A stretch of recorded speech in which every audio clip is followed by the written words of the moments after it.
I think Adam, when Adam put together the invite for the chapter meeting tonight, he said that this was going to be a little more of an informal talk, and it certainly is.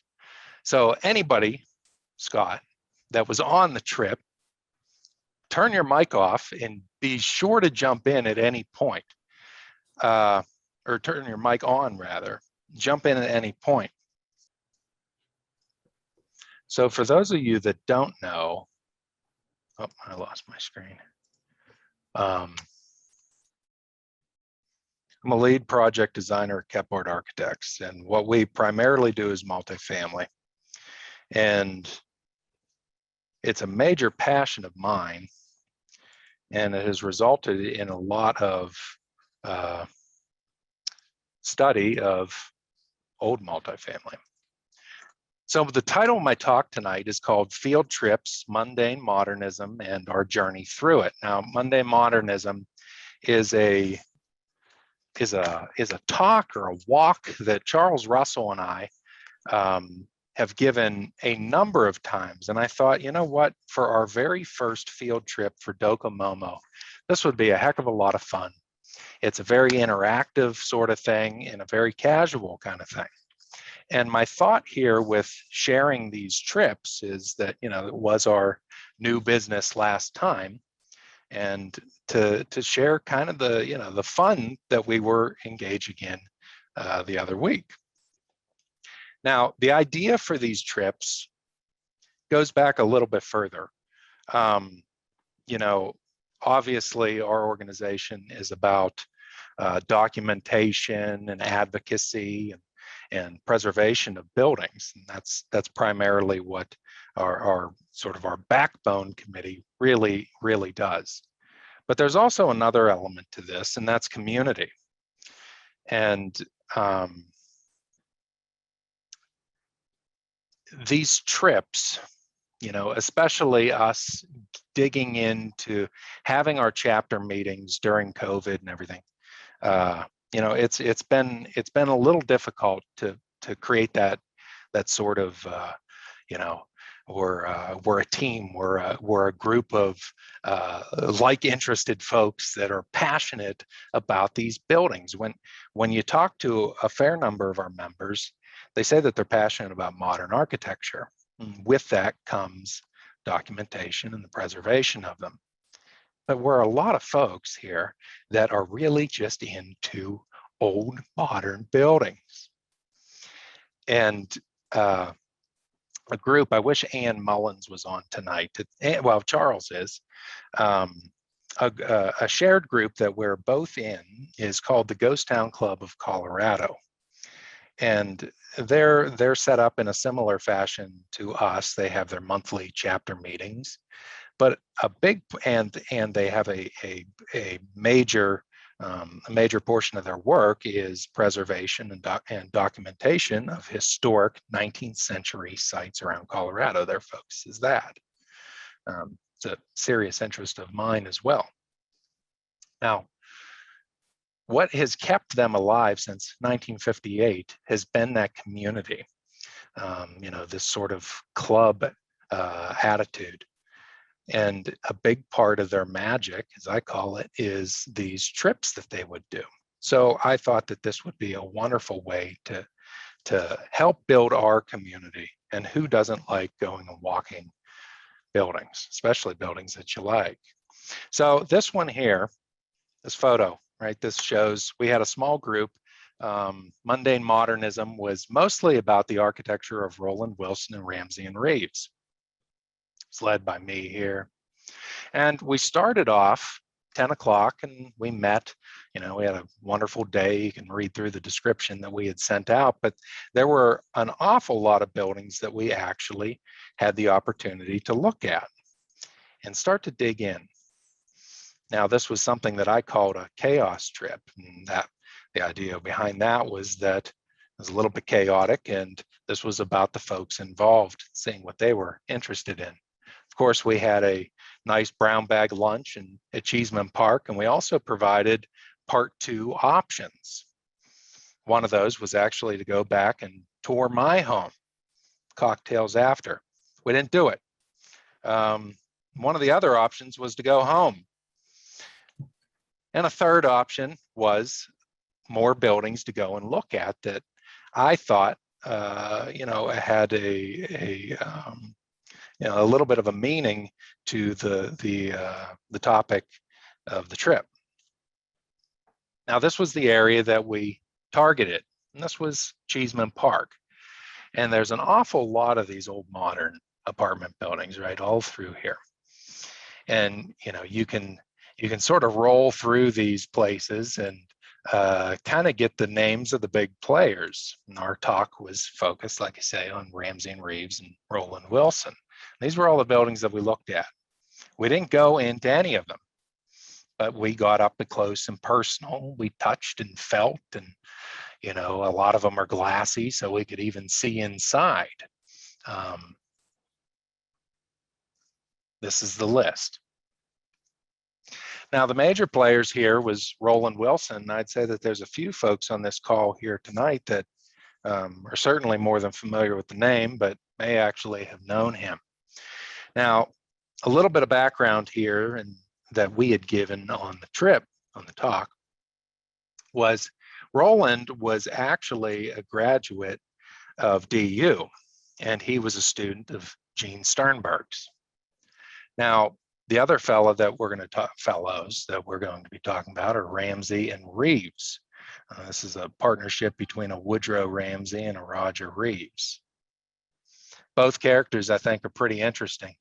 Roland's we know a lot more about him, and he was a much more prolific apartment designer here in town, and was really doing high density housing for everybody. And I think as we get into his work, you'll see what I mean by that.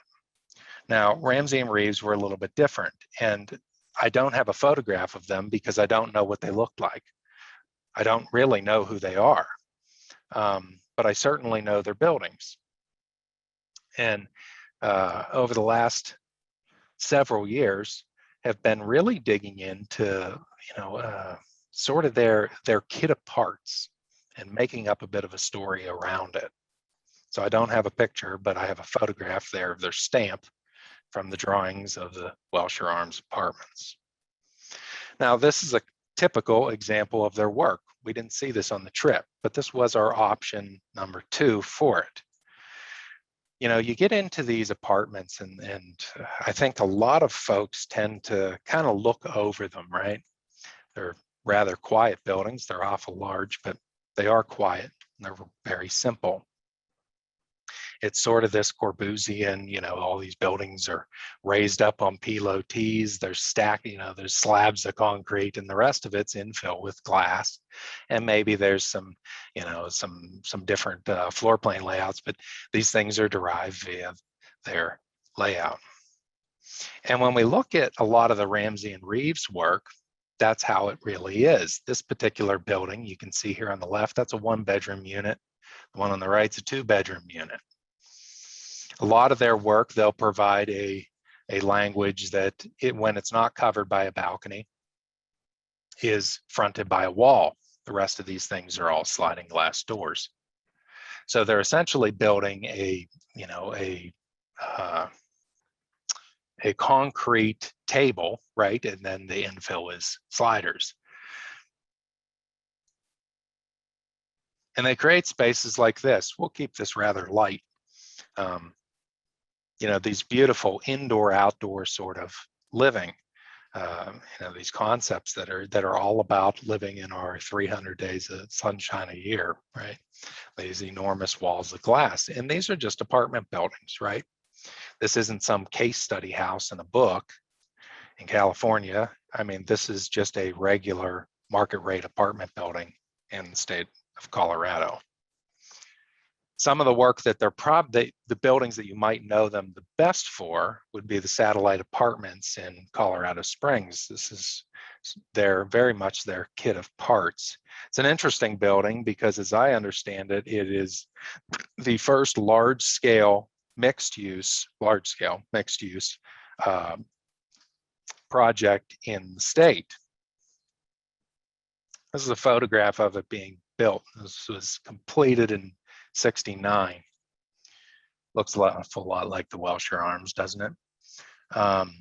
You can see what I mean here. Now, the building is a condo building, a motel, and retail on the ground level, office spaces on the second level, apartments or motel units, I believe the next 4, and then the top levels are the condos.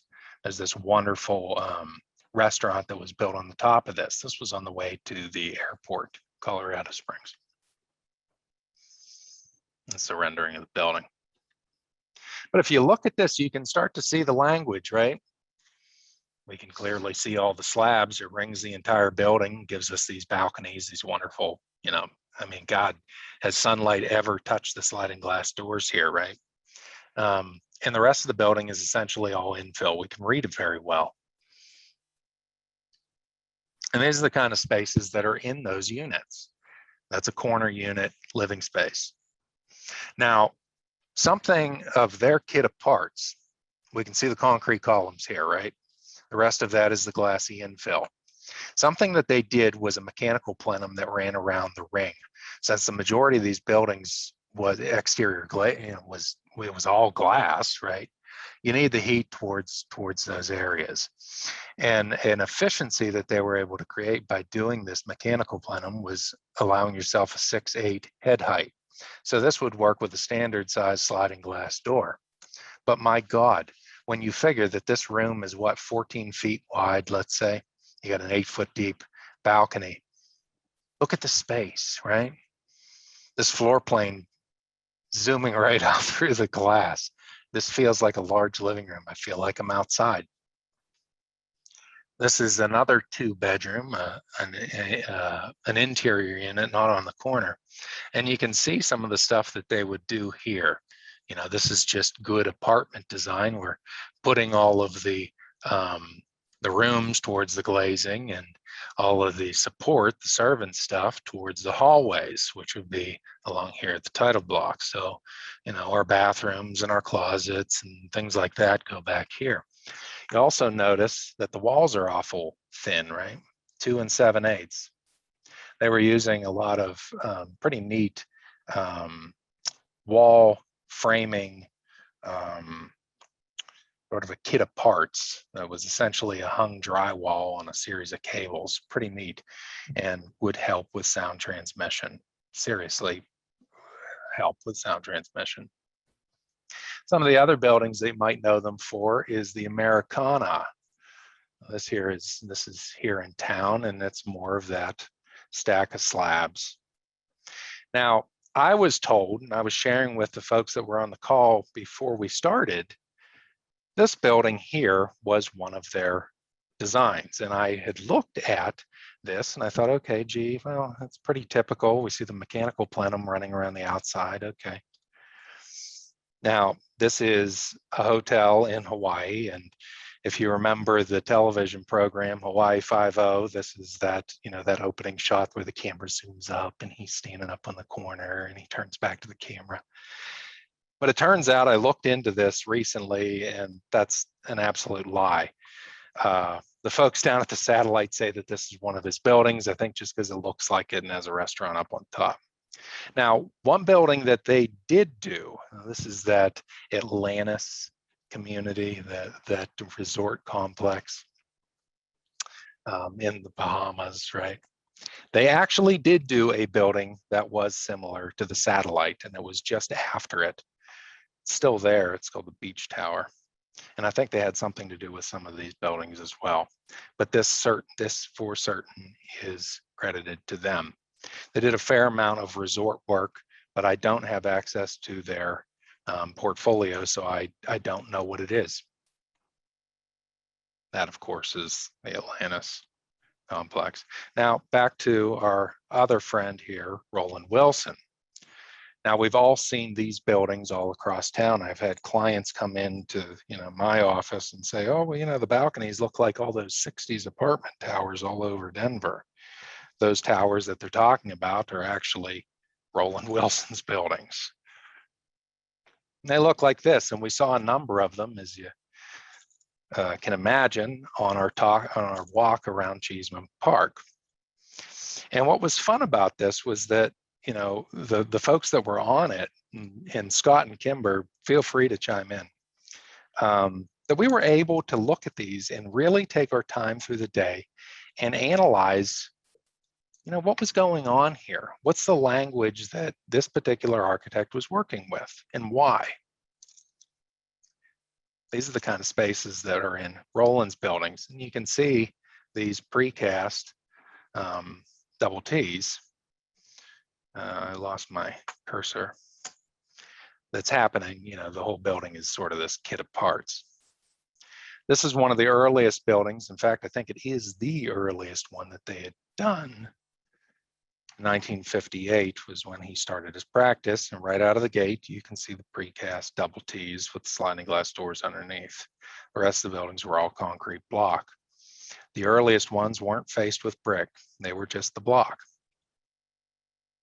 Now, what kept Roland really going was this system. Now, he wasn't just an architect like Ramsey and Reeves. Roland was actually a developer. Now, he was trained as an architect, he was licensed as one, but he developed the majority of his projects, he developed himself. And this is an article in a precast journal of the period, I think early 70s, talking about the Cheesman Club building, the big white one on Cheesman Park. And if you notice here in this article, you'll see 95,000 square foot building was erected in 10 weeks at a rate of 1 floor every 3 working days. That's incredible. You know, these things could go up so quickly. It was really a product design more than a building. That's the finished building there. And it was one of the ones that we walked. The, gosh, I wish I could get my cursor back. I see it up there. It's like a point. The botanical gardens are just to the right of the building in the photograph here. That's the building from the back.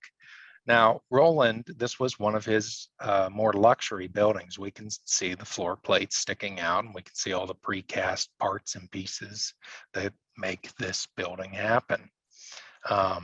And Scott was very interested in the Roland Wilson buildings, given his interest in concrete. So I think we got Scott his good fill of concrete here on this trip. I love this building. I mean, my God, can you imagine doing a high-rise building with open hallways, going the whole way up and open fire stairs? And what was different, I think pretty neat, about Roland was that his wife was trained as an artist. She's still alive, I believe, and she actually lives in the Cheesman Club Tower. Was that his wife, who was trained as an artist, actually did the interiors for Roland's buildings. And they were often themed. This is the only photograph, and I stole it from the Denver Post, that I have of any of her stuff that's still in there. Now, Roland was doing these incredibly clean, very much a kit of parts. You know, it's almost like a big piece of furniture, right? But they were dressed up with these themes, and that was a big thing at that period. This is the Tabor House. It's lost some of its theming sense, but you can see the Victorian doors, the little gas lights hanging from the T's above, you know, the kind of old-timey looking stuff, the wood barrel planters hanging around. You could say that it's kind of corny because it, you know, it is what it is. But there's something to this flavor, and they were very much a team. But the spaces that this kind of decoration and artistry was happening in were very elegant and really rather simple. This is with my back to one of the sliding glass doors on one of his units, one of his buildings. These balconies live like a room. There's some really, you know, I think it's easy to get kind of infatuated with the Ramsey and Reeves work because it's so glassy and, looks so sleek and modern. But these buildings are a little bit different. They're a little more humble. And the spaces are really wonderful. But the approach to the materials and the approach to efficiencies kind of reminds me of some of the work that I can imagine Sternberg talking about in maybe some of Roland's classes. And these buildings are everywhere. And, these ones that look like the little motels, they're all over the place with the swimming pool in the middle. And what's also unique about Roland is that him and her actually lived in these buildings, at least in the early days.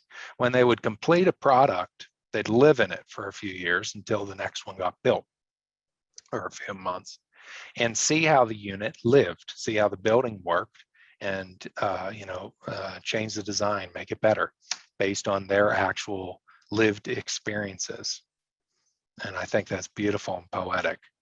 We started off our talk here, and that's a Roland Wilson building, more of his kit of parts. And we looked at, as you saw, an awful lot of these buildings. There's our list. I'm not going to go through all of them, but we certainly had a good time. And we got up close and personal. And Excuse we looked. Me, Josh. Yes, sir. The building you last showed was not Roland Wilson. No, that one's not Roland. No. That was Bruce Bicknell. Yeah, that one is not. That one's not Roland. But we looked at a lot of buildings. That one was Roland. But God, we looked at a lot of stuff. I think we had an awful good time. I at least did. And we got up close and personal and, stepped out of the box and, learned a little bit about a more humble modern architecture. So with that, I'm going to say that we're going to do another trip, and we're trying to target one a month. Dwayne is pulling together one for the month after this, pay Kiley and the Mesa, to the hopefully completed air gardens down in the Springs. Excuse me. So I think that's going to be a lot of fun. Now, this pay Kiley and the Mesa is Saturday, July 31st. We're going to meet at Bill Bauer Park in Boulder, and we'll send out the itinerary, if not this evening, soon, whenever Adam can get that out to us. And obviously, I'll run through these. There's Mr. Pay, who, Alan, you know very well, and that's Pay in, I believe, the period. Mr. Kiley. I like this old picture of Mr. Kiley. I really like this picture of him because, my God, does he look like he's getting things done there. But we'll stay here with I think, period Kiley and period Pay. Now, this is going to be experiencing architecture together, just like our last talk, just like our last trip. And we're going to dig into this particular building, NCAR, and, everything that's about it. It's, how it sits into its site, what it does, where the ideas come from. So that's the National Center for Atmospheric Research. We'll meet down here in the lower right-hand corner of my screen at Bill Bauer Park, and we'll talk a little bit about the building and look at some photographs and drawings and things like that. And then we'll caravan up Table Mesa, and we'll cross over into NCAR territory and experience the building through its long drive and how it sits in its site, how it's a part of it. That's the building if you're not, or if you haven't been up there in a while, or if you're not that familiar with it. Now, Kiley was involved with the landscape and especially the garden in the mid-ground of the photograph there. But it has been seriously altered. The rest of the building will remain, for the most part, as designed. The wonderful fountain in the courtyard has been removed, but we'll have photographs and things to imagine it and to, get the idea of the sound of the water and all of this. But that's the building there, sitting in its nature. I love this side. I love the fact that this incredible building with this, this grand promenade, this bridge structure coming across, and then it lands in the dirt. I love that. I absolutely love it. And that the dirt's the same color and all this stuff. And we'll get into it. We'll talk about how, where the inspirations come from, right? Mesa Verde, a building in nature. Now it's really a part of it. Just like this is. So I hope you're excited to come and, do this. I'll stop sharing my screen. And like I say, this was an informal talk, a download to the gang here of what we were doing the other weekend, and a chance for folks to chat about it. And I hope you're excited for the pay trip. I sure am. Josh, is Chris Dunn going to be doing anything with the pay trip? I hope so.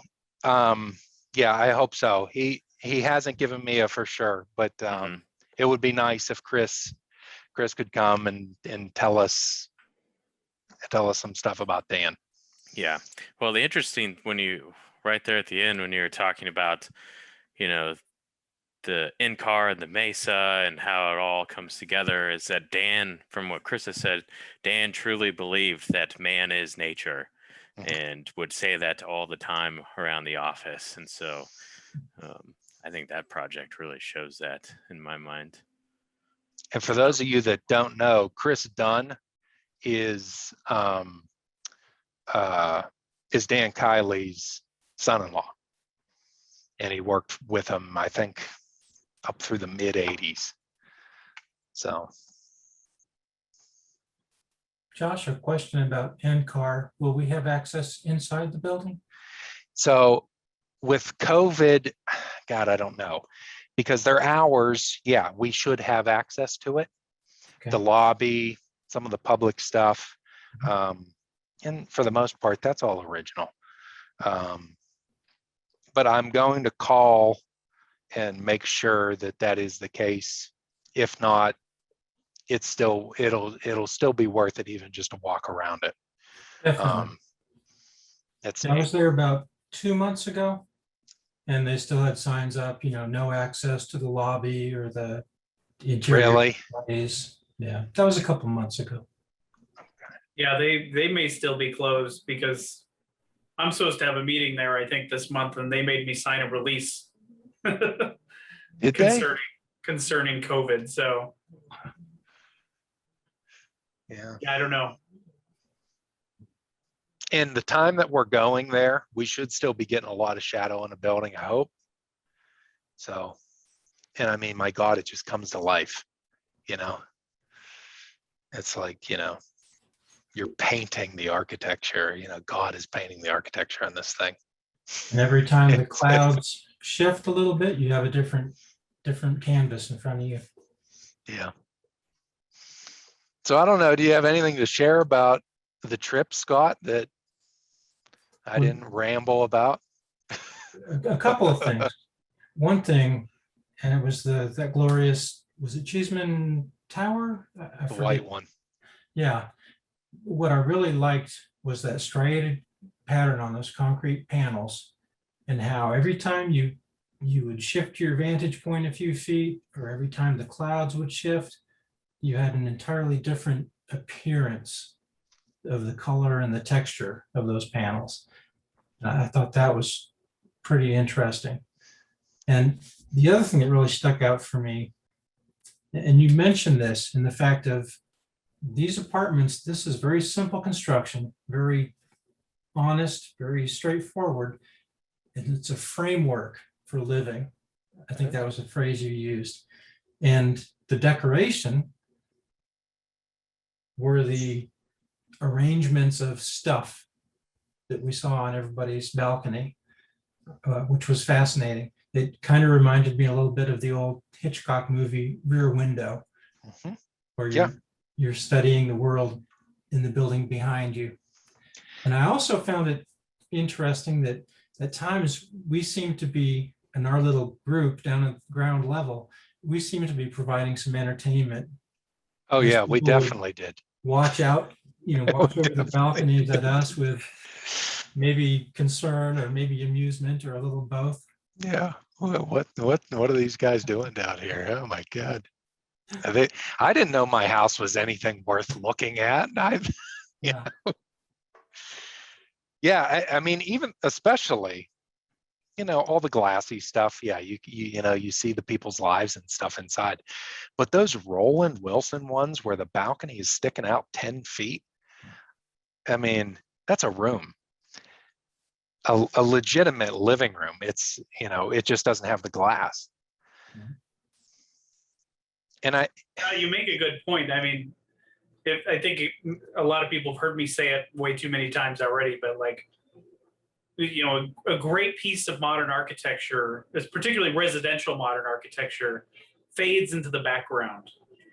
And it sounds like these buildings do a great job of that. You move in, you bring your style. The building's not trying to be a style in and of itself. It fades into the background while you enjoy living. That's all about the people. Yeah, it's totally true. And I lived at the Wellshire for 3 years, and that was, Josh, you live there as well. You still live there as well, and it's, you can see just the furniture and the lives that people bring with them when they're moving in and out. You can get a peek of that as they're moving in and out, or if you can see in at night, and it's like there's people with ultra modern, furniture on one end, and then there's units where everything is an antique from the Victorian era, and they both fit perfectly. And I think that's what's so wonderful, is that it fades into the background, unlike it doesn't try to compete with what you bring into it. Yeah.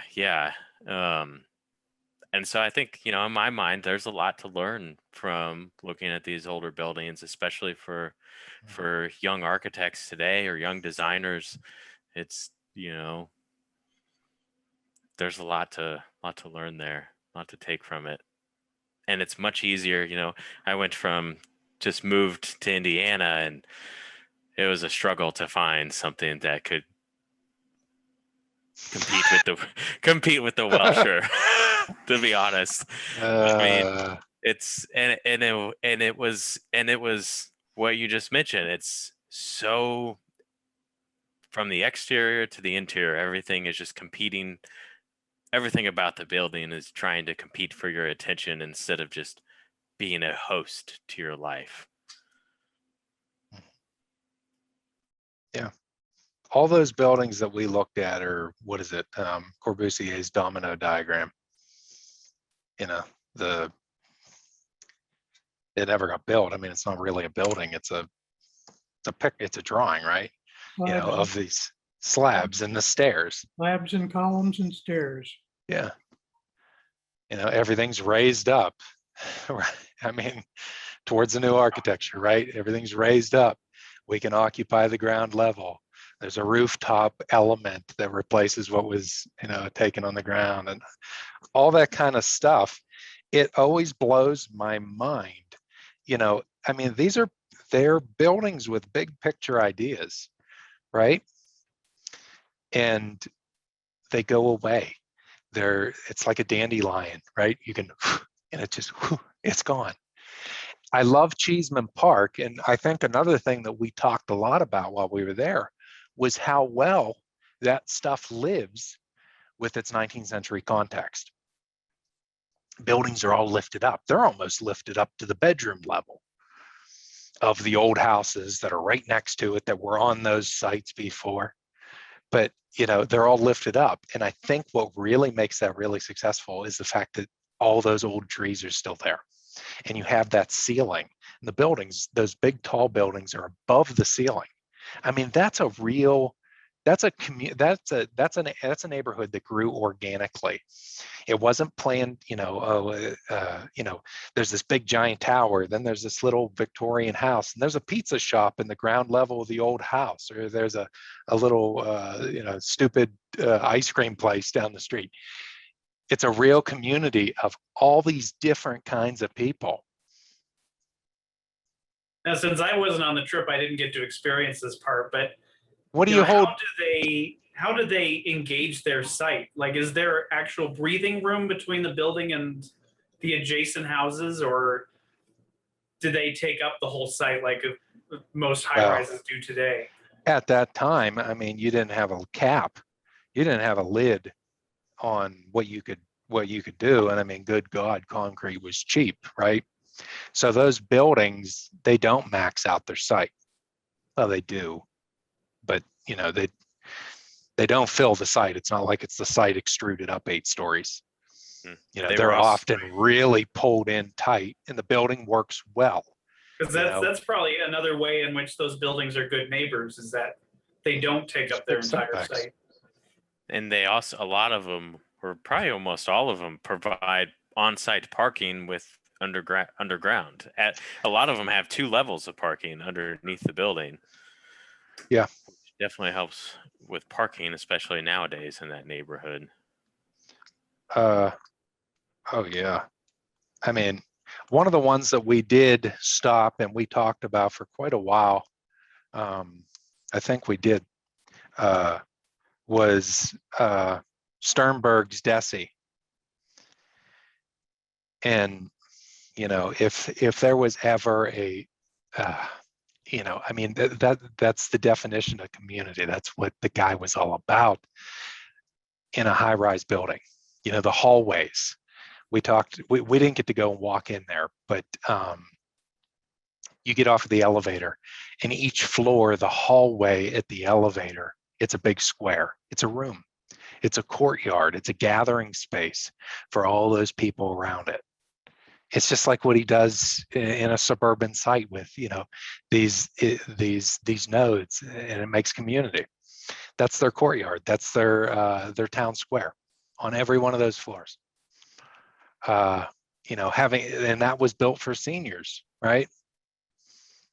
It's beautiful. Bringing seniors into the heart of the community, keeping seniors where they've always been, not going off into some suburban development.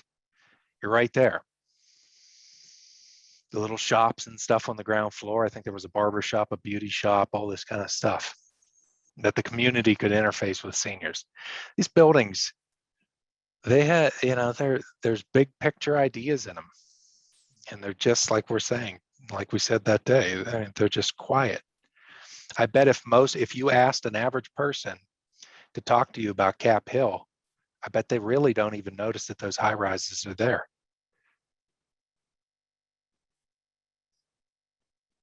Josh, which was really the last one we talked about? Very large one, definitely looming over the park and turning its back on the city.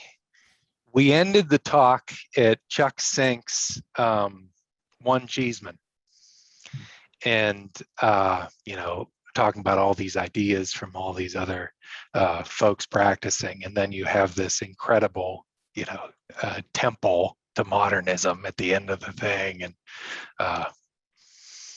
which, I mean, God, that's one of my favorite buildings in Denver, certainly residential. That's a great building. Yeah, because from the park side, it looks amazing and open and friendly. But from the street side, it looks almost, Yeah, it just kind of fades into the sky. If the thing was blue, you wouldn't even see it there. It just kind of go,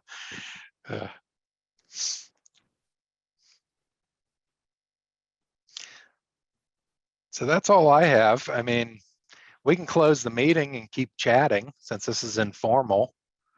Can I hear a motion to adjourn? I see one. motion to adjourn. Somebody second it? I second it. Okay. I'm just being quiet over here tonight. Meeting adjourned. You know, Well, there's a Kimber, unit for sale in one Cheesman. is it $1 million? It's pretty pricey. It's not $1 million, but it's more than you'd want to pay. But still, it'd be amazing. And what is the HOA on that building? I think it's pretty high, if I remember. It's high. You have to pay for the 24-hour doorman. Which means it probably starts at 800 or 900 a month. Yeah, I think it's, I was I gonna think guess. upward of 1,000. Contrary to the Florida condominiums, it's well maintained. Yeah. It's really, Yeah, it's one of my favorite buildings. It's a stunner. Good And it's building. really fun to have. You know, Chuck Sink spent the first few Yeah. years of his career working for pay. Oh, I didn't know that. Oh, I yeah. didn't know that either. Chuck Sink hired me to be Easton Leonard's assistant on the Mile High Center for a summer. He was associate architect on the Mile High Center and on the Courthouse Square buildings, Oh, Hilton and May DNF. Chuck was involved with all that with both projects. I did not know that. Yep. And he worked when I was in the pay office in New York, Chuck was working in that office.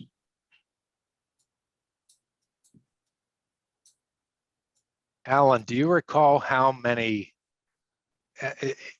Chuck Sink didn't do much multifamily, That may be the only one he did. right? That's too bad. Because that's a great one. Yeah, talk about an escape from the city, right? In a building that actually follows an idea. Yep. I mean, can you imagine getting a developer? Well, I can't. I really can't. I can't Well, imagine getting a well, developer to say, oh yeah, we're going to turn our back to the city because this building is about getting out of the city and you're looking, at the country. Yeah. Even if you got the developer on board, it's probably near impossible to Well, get this it past wasn't- the city. This planning wasn't staff. an ordinary developer either. It was one of the Betcher family. Who Oh, was a good friend of Chuck's. okay. So this listing here quotes the HOA at $932 a month.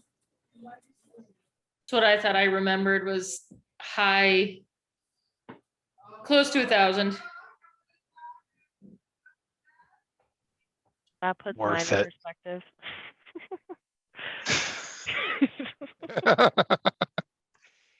You know what, Brie? Well, yours was one of I think our option 3s. I know, mine was the You one were with on the a- question mark for the architect on it. Yeah. And Okay. then I when, still need a tour of your place, Brie. yeah, Adam, we can totally make that happen. The pool, unfortunately, is still, we've had a series of issues, so it's empty right now, but Oh. it's still a really fun building to tour. Yeah, I'd love to see it. Yeah, but the what was it? The Cadillac condominiums you had on the list, and then the other one that you showed on Albion, the The Americana. The Americana. yeah, those two. I'm like, oh, I look at those every day.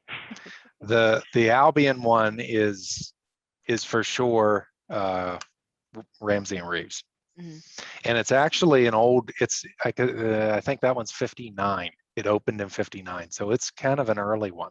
Mhm. Their partnership broke up. Parents of a friend of mine lived there. Did they? Yeah, and I had an aunt who lived in the other one.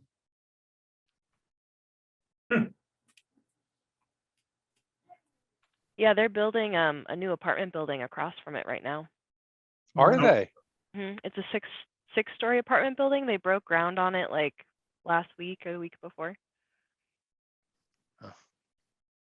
Wonder who's doing That'll that. be a change. Yeah, I don't know who the architect is yet, but the GC came by to talk to our building manager, so we got a notification about it. So all those units are gonna lose their open space after 60 years. Yeah, the building's only 6 stories tall, so at least they're keeping it short. But we'll see. I'm interested to see the scale of it. It's in one of the vacant like the parking lots that's across the street from the Americana. So, we'll see. So it was part of the medical center at that time. Probably in the master plan of the redevelopment. Mhm. Yeah, that sounds about right. That's probably why it's 6 stories. Yeah, that's surprising. What's the new one that's across from you? How many floors is that? Nineco. I feel like that one's probably more, well, you know what? I walk by it all the time, but I couldn't tell you how many stories it is. But SAR did it, and I thought they did a really good job. I like the materials and the massing. For how big it is, it feels like it's a very relatable scale, and I don't know. I think they did a really nice job. It feels good there. So what building are you in? I'm in Parkway Towers. Oh, Any idea who designed Parkway Towers, Alan? We don't know. Anderson and Looms. Oh, okay. Oh, Anderson and Looms. The three buildings, the three Yeah. buildings on Dahlia. Yeah, my mother lived in one of them. And I had an aunt who lived in one and another shirt tail relative who both lived in the tall building in the center. On 952. Dahlia. Okay. The Parkway Towers is the one with the blue balcony railing. Oh, no. I'm no, I'm thinking of, forgot what it's called now, Further west further or east. further east. I know Sorry. what you're Further thinking of. east. The The three, one you and I were three talking buildings about, John. together in a complex or around Oh, a yeah. swimming pool. Are they Yeah. the ones right off of Uh, Hale? Yes, Yes, Yes. I love those buildings. There's like, between Dahlia and Eudora on. yes, on yeah. Hale.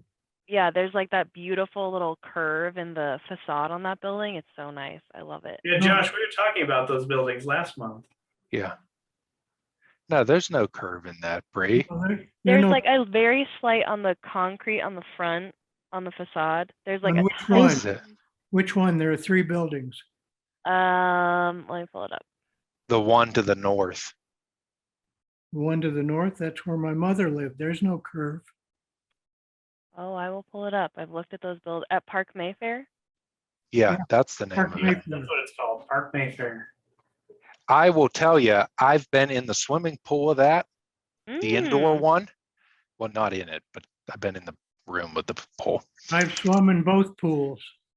That has the biggest operable wall I've ever seen from the 60s. Oh, yeah. Oh, was interesting. big. It's enormous. They have an outdoor and an indoor pool. Yeah, I'm seeing that on the photos right now. Yeah, I've swum in both.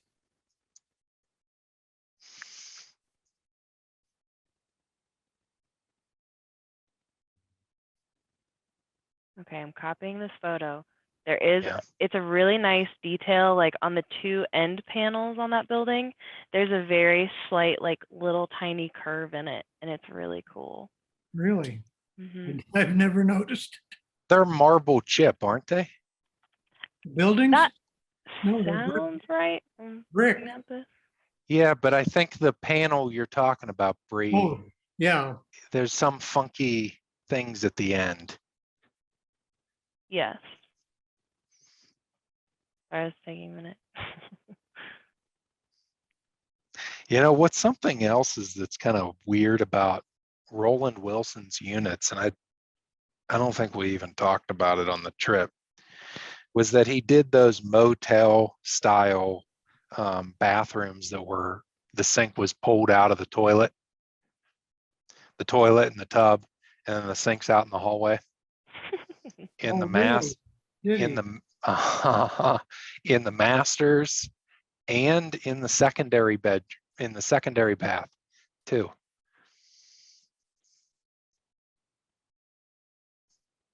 Josh, I think it was you that pointed me toward the Park Mayfair at that smaller portion of the building at the northeast corner. I think that's where the indoor pool is. Yeah, and Yeah. it has that little accordion roof.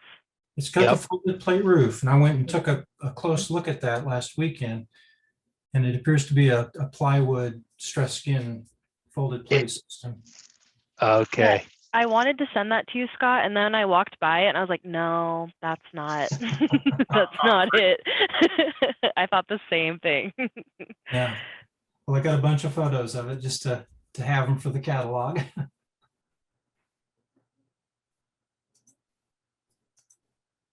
And now which apartment building did you mention that has, it's got that swoopy canopy in the front? That's the one Brie lives in. Parkway Which- Towers. Parkway Parkway Towers. Towers. Mhm. Okay. Now, has anybody else noticed that if you get in another tall building and look at the top of Parkway Towers, it almost looks like the superstructure of a cruise ship? Oh, Yes. that's what I call it all the time. Yeah. It, Scott, if you're up in it, you feel like you're in a cruise ship. Yeah. You do. Rumor has it that was part of the concept, but again, because I Okay. don't know the architect, I can't confirm that, but that's what people who have lived in the building always say. Okay. And if you stand in front of it and look at it for a while, you'll swear that those blue panels are moving. Like they look like they're tarp. I don't, Yeah. it looks like a ship. I thought you were Yeah. going to say if you've looked at the top of the soup entry and seen all the debris on top of it, because I'm on the 5th floor, so I look out at it all the time. Oh, That's all you see. This is, I don't know if you'll be able to see this very well. This is one of Roland's unit plans, and you can see the lavatories, the double sinks are actually pulled out of the bath Yeah. into the hallway. And it happens in, I think, every building I saw him, every one of his unit plans, it does that. That is funny. You're right. That's a very motel move, or like a hotel kind of setup. Well, and emphasizes hand washing, which is very COVID. Now we all have to try it more. Yeah. Yeah, it kind of makes the tub and the toilet more of a water closet type of thing. That's not necessarily a bad thing. Yeah. No, I think it works. I think it works good. Another one that I think is him is the candle wick Oh. up behind all the synagogues. And those are some neat buildings. Did Roland Wilson do Candlewick? I thought he did. I don't know. Just asking. Never knew.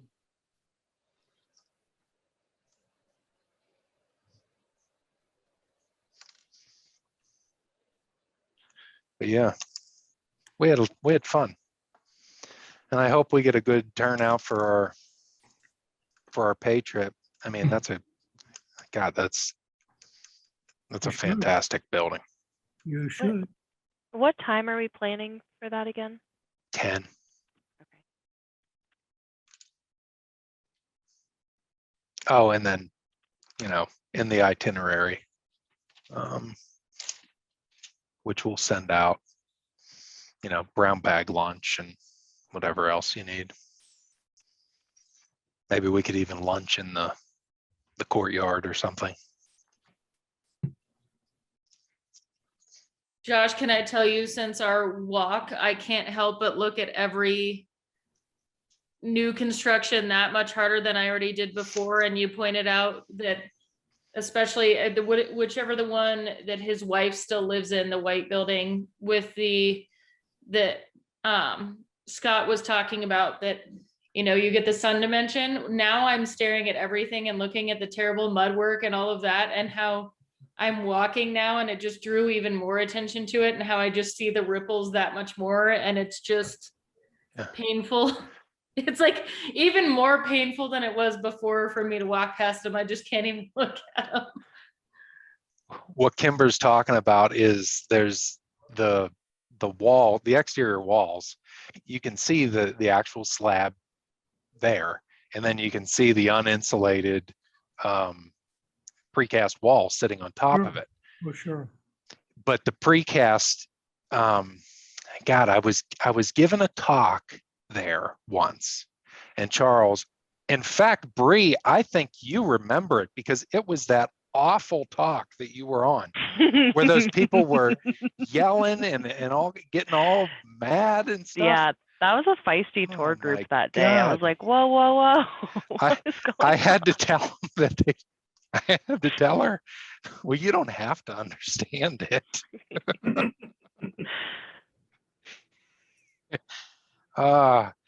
But the woman, this is the way I remember it. The lady says, well, if all of this is about functional and, you know, there's logic to all of this stuff, why is there that arbitrary pattern on those walls? And I said, well, I said, you know, concrete, right? I said, it's a plastic material, right? It's liquid. I said, if you pour it, it's semi-solid. I said, but it tends to have little waves, just like the ocean in it. I said, have you ever seen sighted down concrete that was like that? I said, it looks like hell. I said, there's form liner in there, so the wall doesn't look like hell. And I told her, I said, you know, Roland here is letting God paint the architecture and detail in this building. Meanwhile, he's, you know, so I don't know if she bought it. I think after that's when she said that she wanted her money back or something.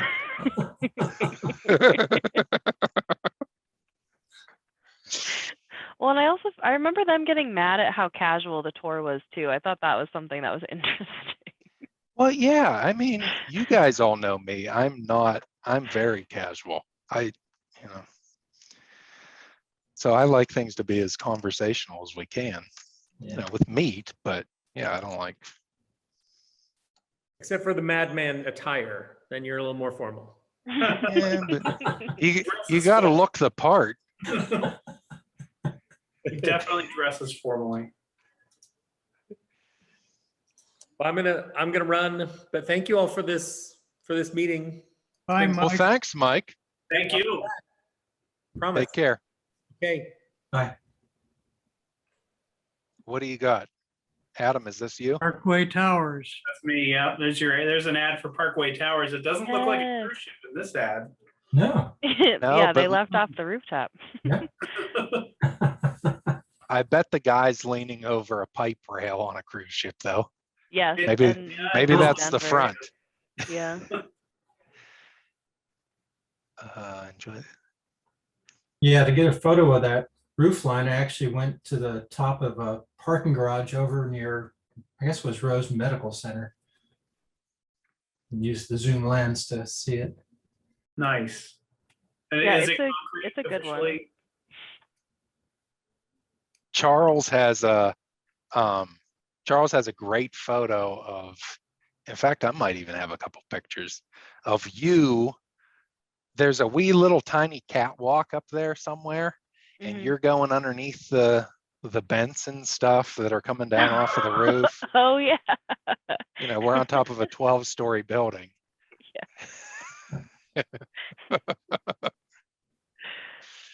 There it is. Yeah. I gotta say though, guys, all I look at when I see that is that one very compromised unit behind that roof. What about the one on Colorado Boulevard that's behind the billboard? Oh yeah. I know. Oh yeah. I thought they might take that billboard down at some point, but nope. No, apparently They just not. left it up. I don't think know. the ad's still on it too. Oh, yes, it is. Still a functioning billboard. They keep changing it too. And Brie, since you're right there, do you happen to know, is that canopy concrete? Yes. Okay. Thought so. Structure wise, I mean, I'm assuming it's rebar, but it's pretty thick. It's definitely a hefty swoop. Mhm. I'd love to know how that drains too. Yeah. The whole building doesn't drain very well, I gotta say. Breathes right into the person's unit.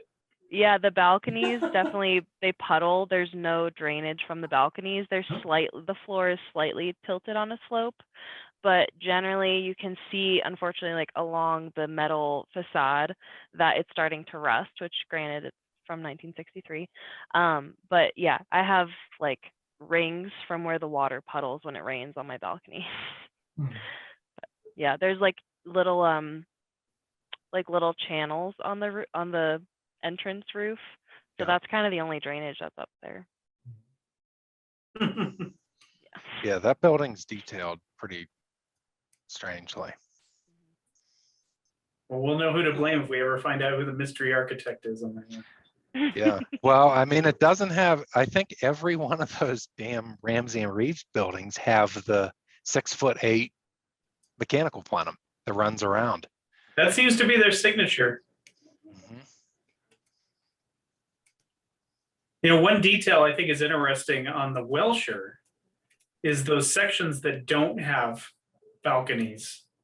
The way they did the windows is very, you know, I don't know if it was intentional or if it was whatever, because I mean, it also reflects like what they were doing with post-war buildings in New York. But to me, it evokes the living room picture window on a 50s ranch home. It's like, it's the exact same shape and it's embedded in a brick wall and like all of it. Those underneath those panels, they put them up because it's actually ceramic tile, wee little mosaic, and I think it has a little random pattern in it. Yeah. Where those walls are is actually all ceramic tile in like a blue color. Yeah. It's what the bathroom floors are in the building too. And what is actually very interesting about that thing, and I have the rendering here of it. There's a correction on the rendering. And if you look at the bedrooms, they're honestly, God, 4 feet longer than they certainly need to be. On this, and if you probably can't see it in the picture.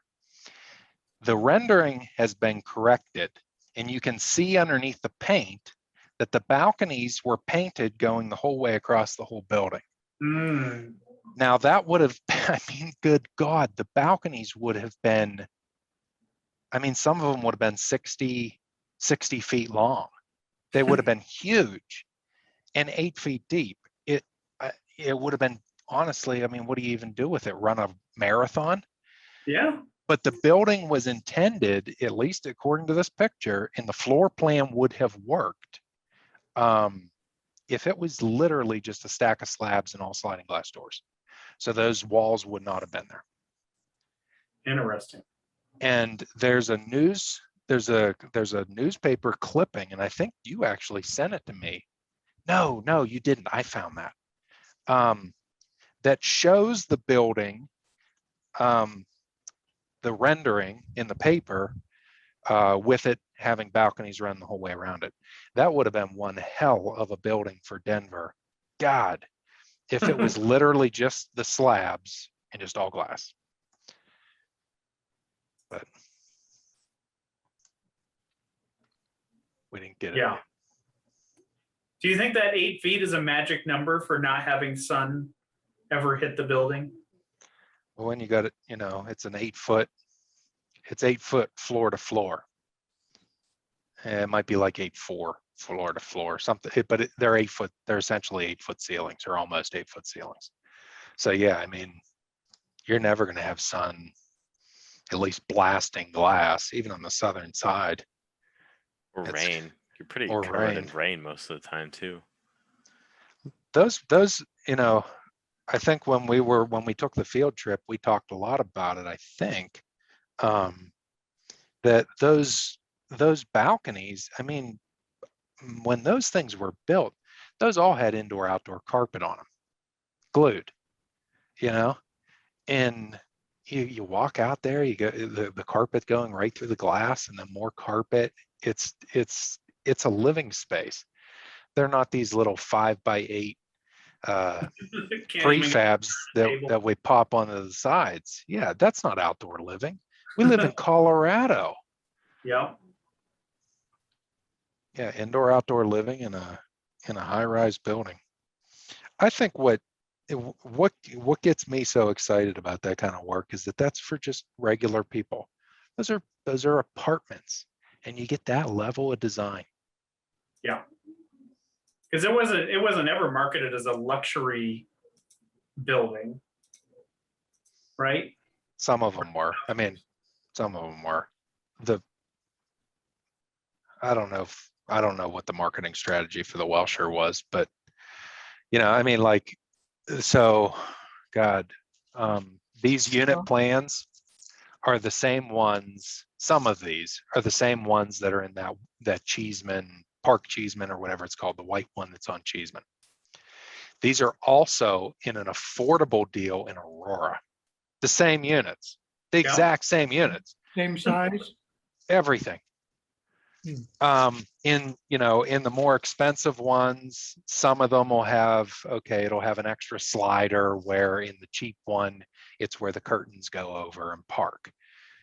But and even fireplaces in units and stuff.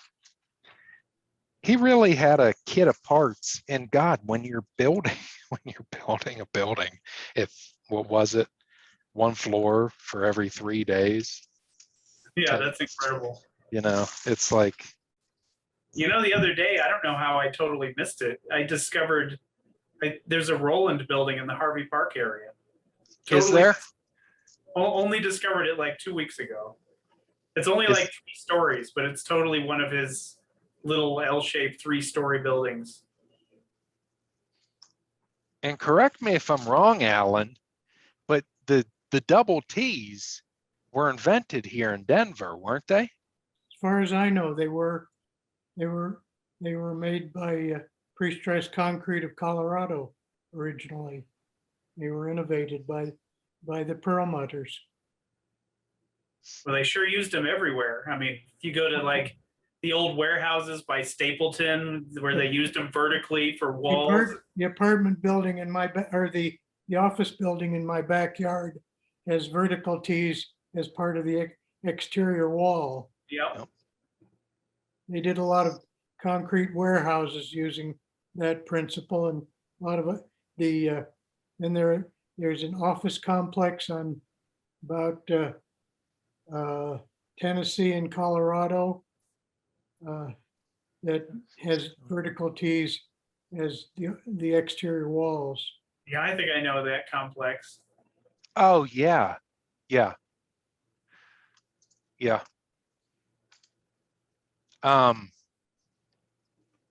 One of those, what is it? The Colorado Club, and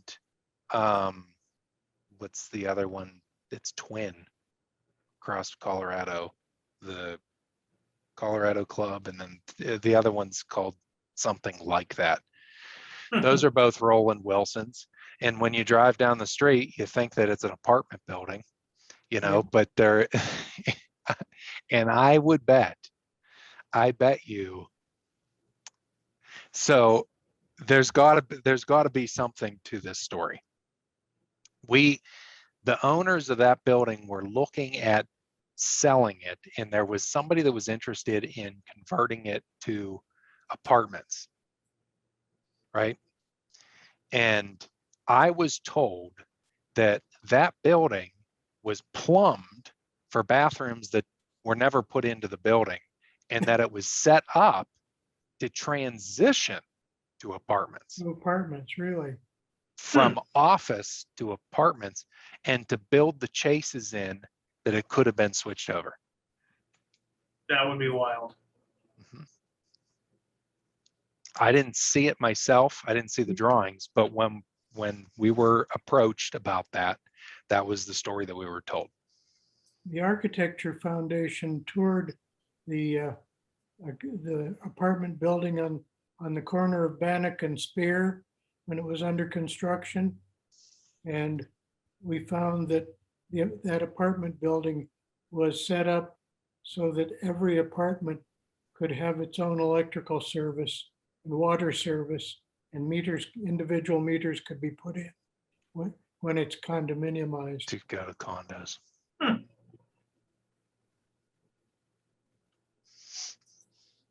Yeah, planning for the future. So here's a thought about those balconies and the 8 feet being a common maximum. Could that be tied to building codes and how far you can cantilever? It's the thickness of the slab. Yeah, you can only go so far. I mean, those T's have got to be, those ones that he has sticking, that Roland has sticking 10 feet out. I mean, 10 feet out on those T's. That's, Yeah, but the slabs on those are like 2 or 3 inches. yeah.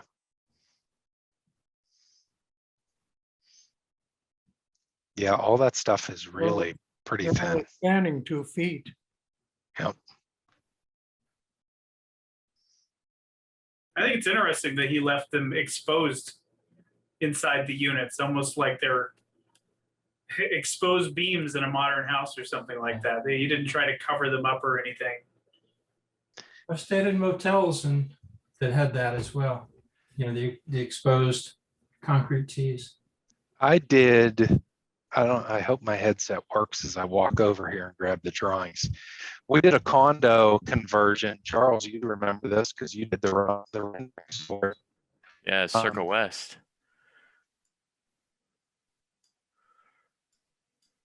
We lost him. Oh, I'm it was back. oh, there he goes. Yeah, I went around a wall. We did a condo conversion to a Roland Wilson apartment. Where the heck was this?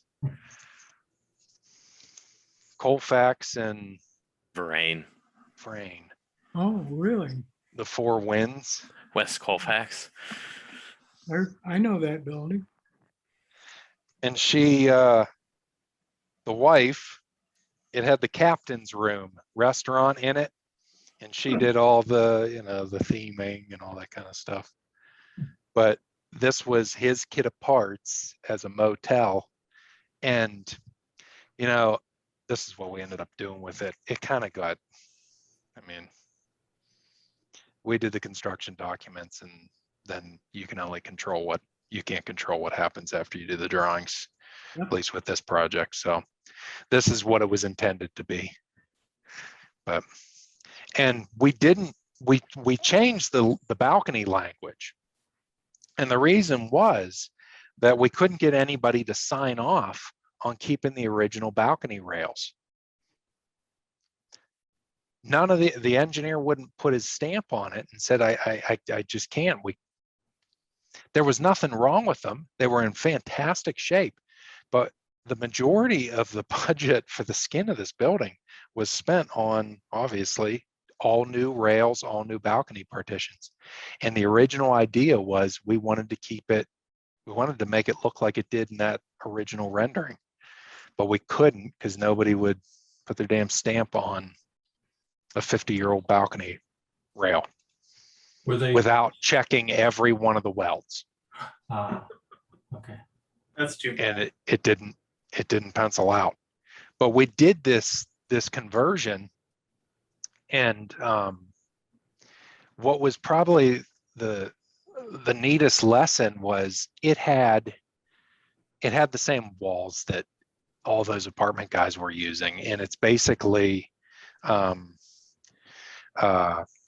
it's like a wee little teeny tiny steel bar joist. So it's 4 heavy gauge wires, not pieces of steel, but wire. And then there's a wire that's doing this in between, right? You can run conduit, you can run everything through it. And the system, I had seen the walls that were skinny and all these things. And, it's nice that, okay, we're not wasting square footage on framing. We're giving it back to the unit. Let's use it. But the wall, we thought, oh God, it's like 1.25 inches wide or something, There's no way this is going to meet the sound transmission requirement of a condo for today. There's just no way in hell. We had them tested. The walls actually met it. They just met it. How thick was the drywall? Well, it was, I think it was 1/2 inch. And it was a weird, you might remember it, Alan. So the system to put it together was those little bar joist things, and there was a track that was pounded into the floor, into the slab, and Yeah. pounded into the underside of the T. Yeah, And then the stud thing just popped in there, sitting, not fixed, just sat in there, popped in. Then the drywall sits in the track that's on the floor that you beat down into the concrete, was also the baseboard. So the base, so the drywall was inside the track? yes, so the drywall slotted down into the thing. You'd put that first one on, and there were these little aluminum clips that looked like a regular drywall clip for between Yeah. studs, Yeah, but it had an extra tang on the back, and you'd bend the tang around the stud. So no screws, no nails, no nothing. Someone could build these walls with a knife, with a utility knife, and a pair of tin snips. for sure. And that's how all that stuff went together. That And it system, tested out? and it tested out. The only reason we had to tear it out, most of it ended up getting torn out because we were reconfiguring enough of the walls that it was like it didn't make any sense. But it blew our minds that it actually tested out. Amazing. That was wild. Mhm. It was really neat. And now, of course, instead of having a 2-inch wide wall and all those interior partitions, now it's 6 inches wide, 2 6-inch stud walls, in a 400 square foot unit or whatever it is, 500. Yeah, lots of neat stuff to gain from those buildings. Well, I gotta go, so I'll see you all. All right, Alan, take care. Yeah, Josh, I think there's a couple of those buildings down here in Littleton too. I've been analyzing as I was walking down the street. I think there are a handful. Oh, we got 2 people in the chat. Oh, that was Brie. Yeah, so here's the other thing. And Adam and I stumbled on this, and this will be news to you, Charles. We know that Roland did other work other places. Okay. It turns out he might have done a lot of work other places. There's a version of La Fontana in, like Arizona or something somewhere. There's a lot of his work, and based on his obit, it says he did 15,000 or some crazy number. I mean, some huge number of units, dwelling units in his career. And it's like Kephart has only done, then we've been around since 74 in 50 years. I think it's like 4,000 or 5,000. Yeah. He was like the condo unit of the merchant, or the condo version of the merchant builders, like there were some home builders in Denver that did, 10, 15,000 houses in their career. Everyone, I think especially the Roland stuff, it's easy to look at his work and then you're just like, okay, that's just some shitty, cheap,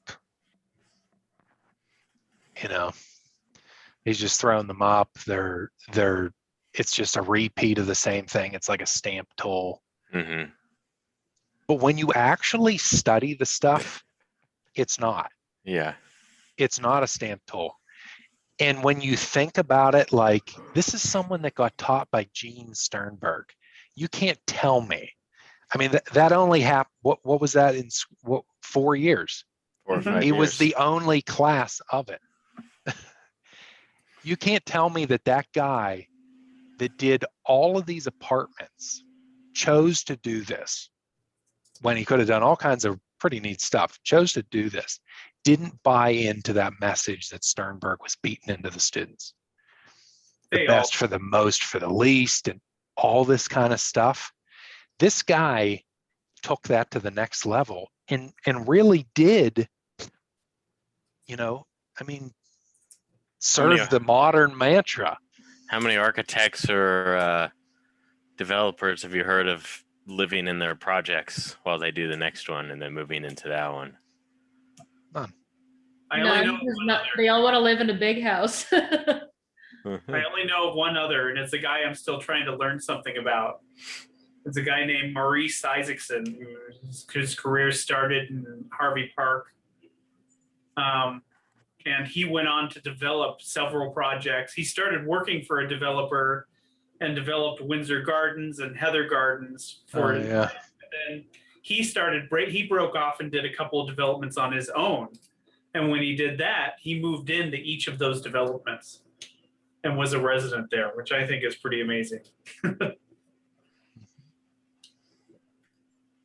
Yep. His last development was, which he lived in as well, as a building called the Promontory, which is in the tech center. It's like right at I-25 and I-225. Okay. And what's interesting about that one, it was the first attempt at a PUD in Denver, but it never really happened. He got one of the residential buildings built, and then that was it, instead of the whole Yeah. He was supposed to have an office building and residential buildings and all this stuff. Yeah. But he did live in that building that he had built. And then the other one that he did before that was a development off of Hamden called Morningside. Morningside. Okay. I know I've seen that building and that name. Is that the one close to Broadway? No, it's more Tamarack and Hamden. Oh, then yes, I know that building. My mom's first office that she worked at when the office I remember as a kid was over there off of Tamarack. So like that, I remember Tamarack from Yeah, it's like Like a complex of buildings. knee high. There are, but it's called Morningside Condos or something like that. Very nicely designed. And what I haven't figured out is if he was just the developer or if he was the architect too. There's like a lot I'm trying to piece together about his career, because it also said he graduated from DU, but it's unclear whether he graduated in architecture or not. But if he did, obviously that he was studying under Sternberg. Which would make sense if he did the senior development that is Windsor Gardens. I mean, that would make perfect sense if he studied under Sternberg. Yep. I think That I'm man was hop really off. prolific. Yeah. He influenced a lot of people. The influence he had was just phenomenal. Uh-huh. Well, it was great to see you all again. I need to hop off. It's almost 11 here, so Oh yeah. Well, it was great seeing you, pal. Bye, Yeah. Charles. We miss see you. y'all. See y'all later. See you Take later. care.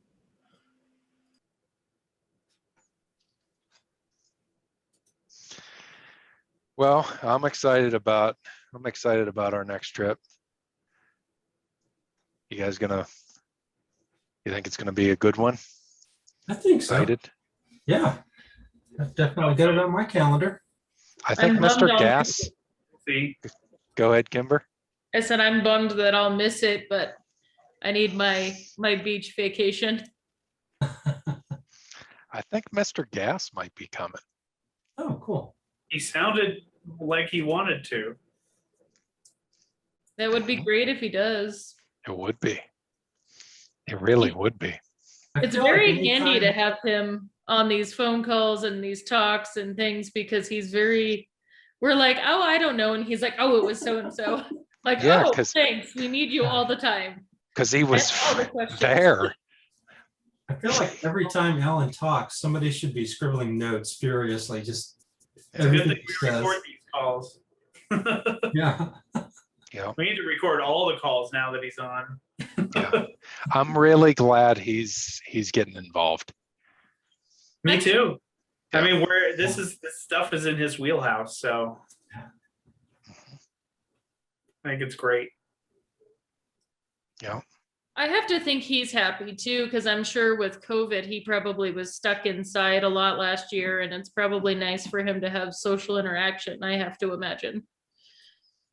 Even just to talk about the work, like what your life's passion was, is, and that this is a group that is focused on that, Yeah. you know, after a really long time of your work not being popular or taken seriously or Being nobody moved cared. on.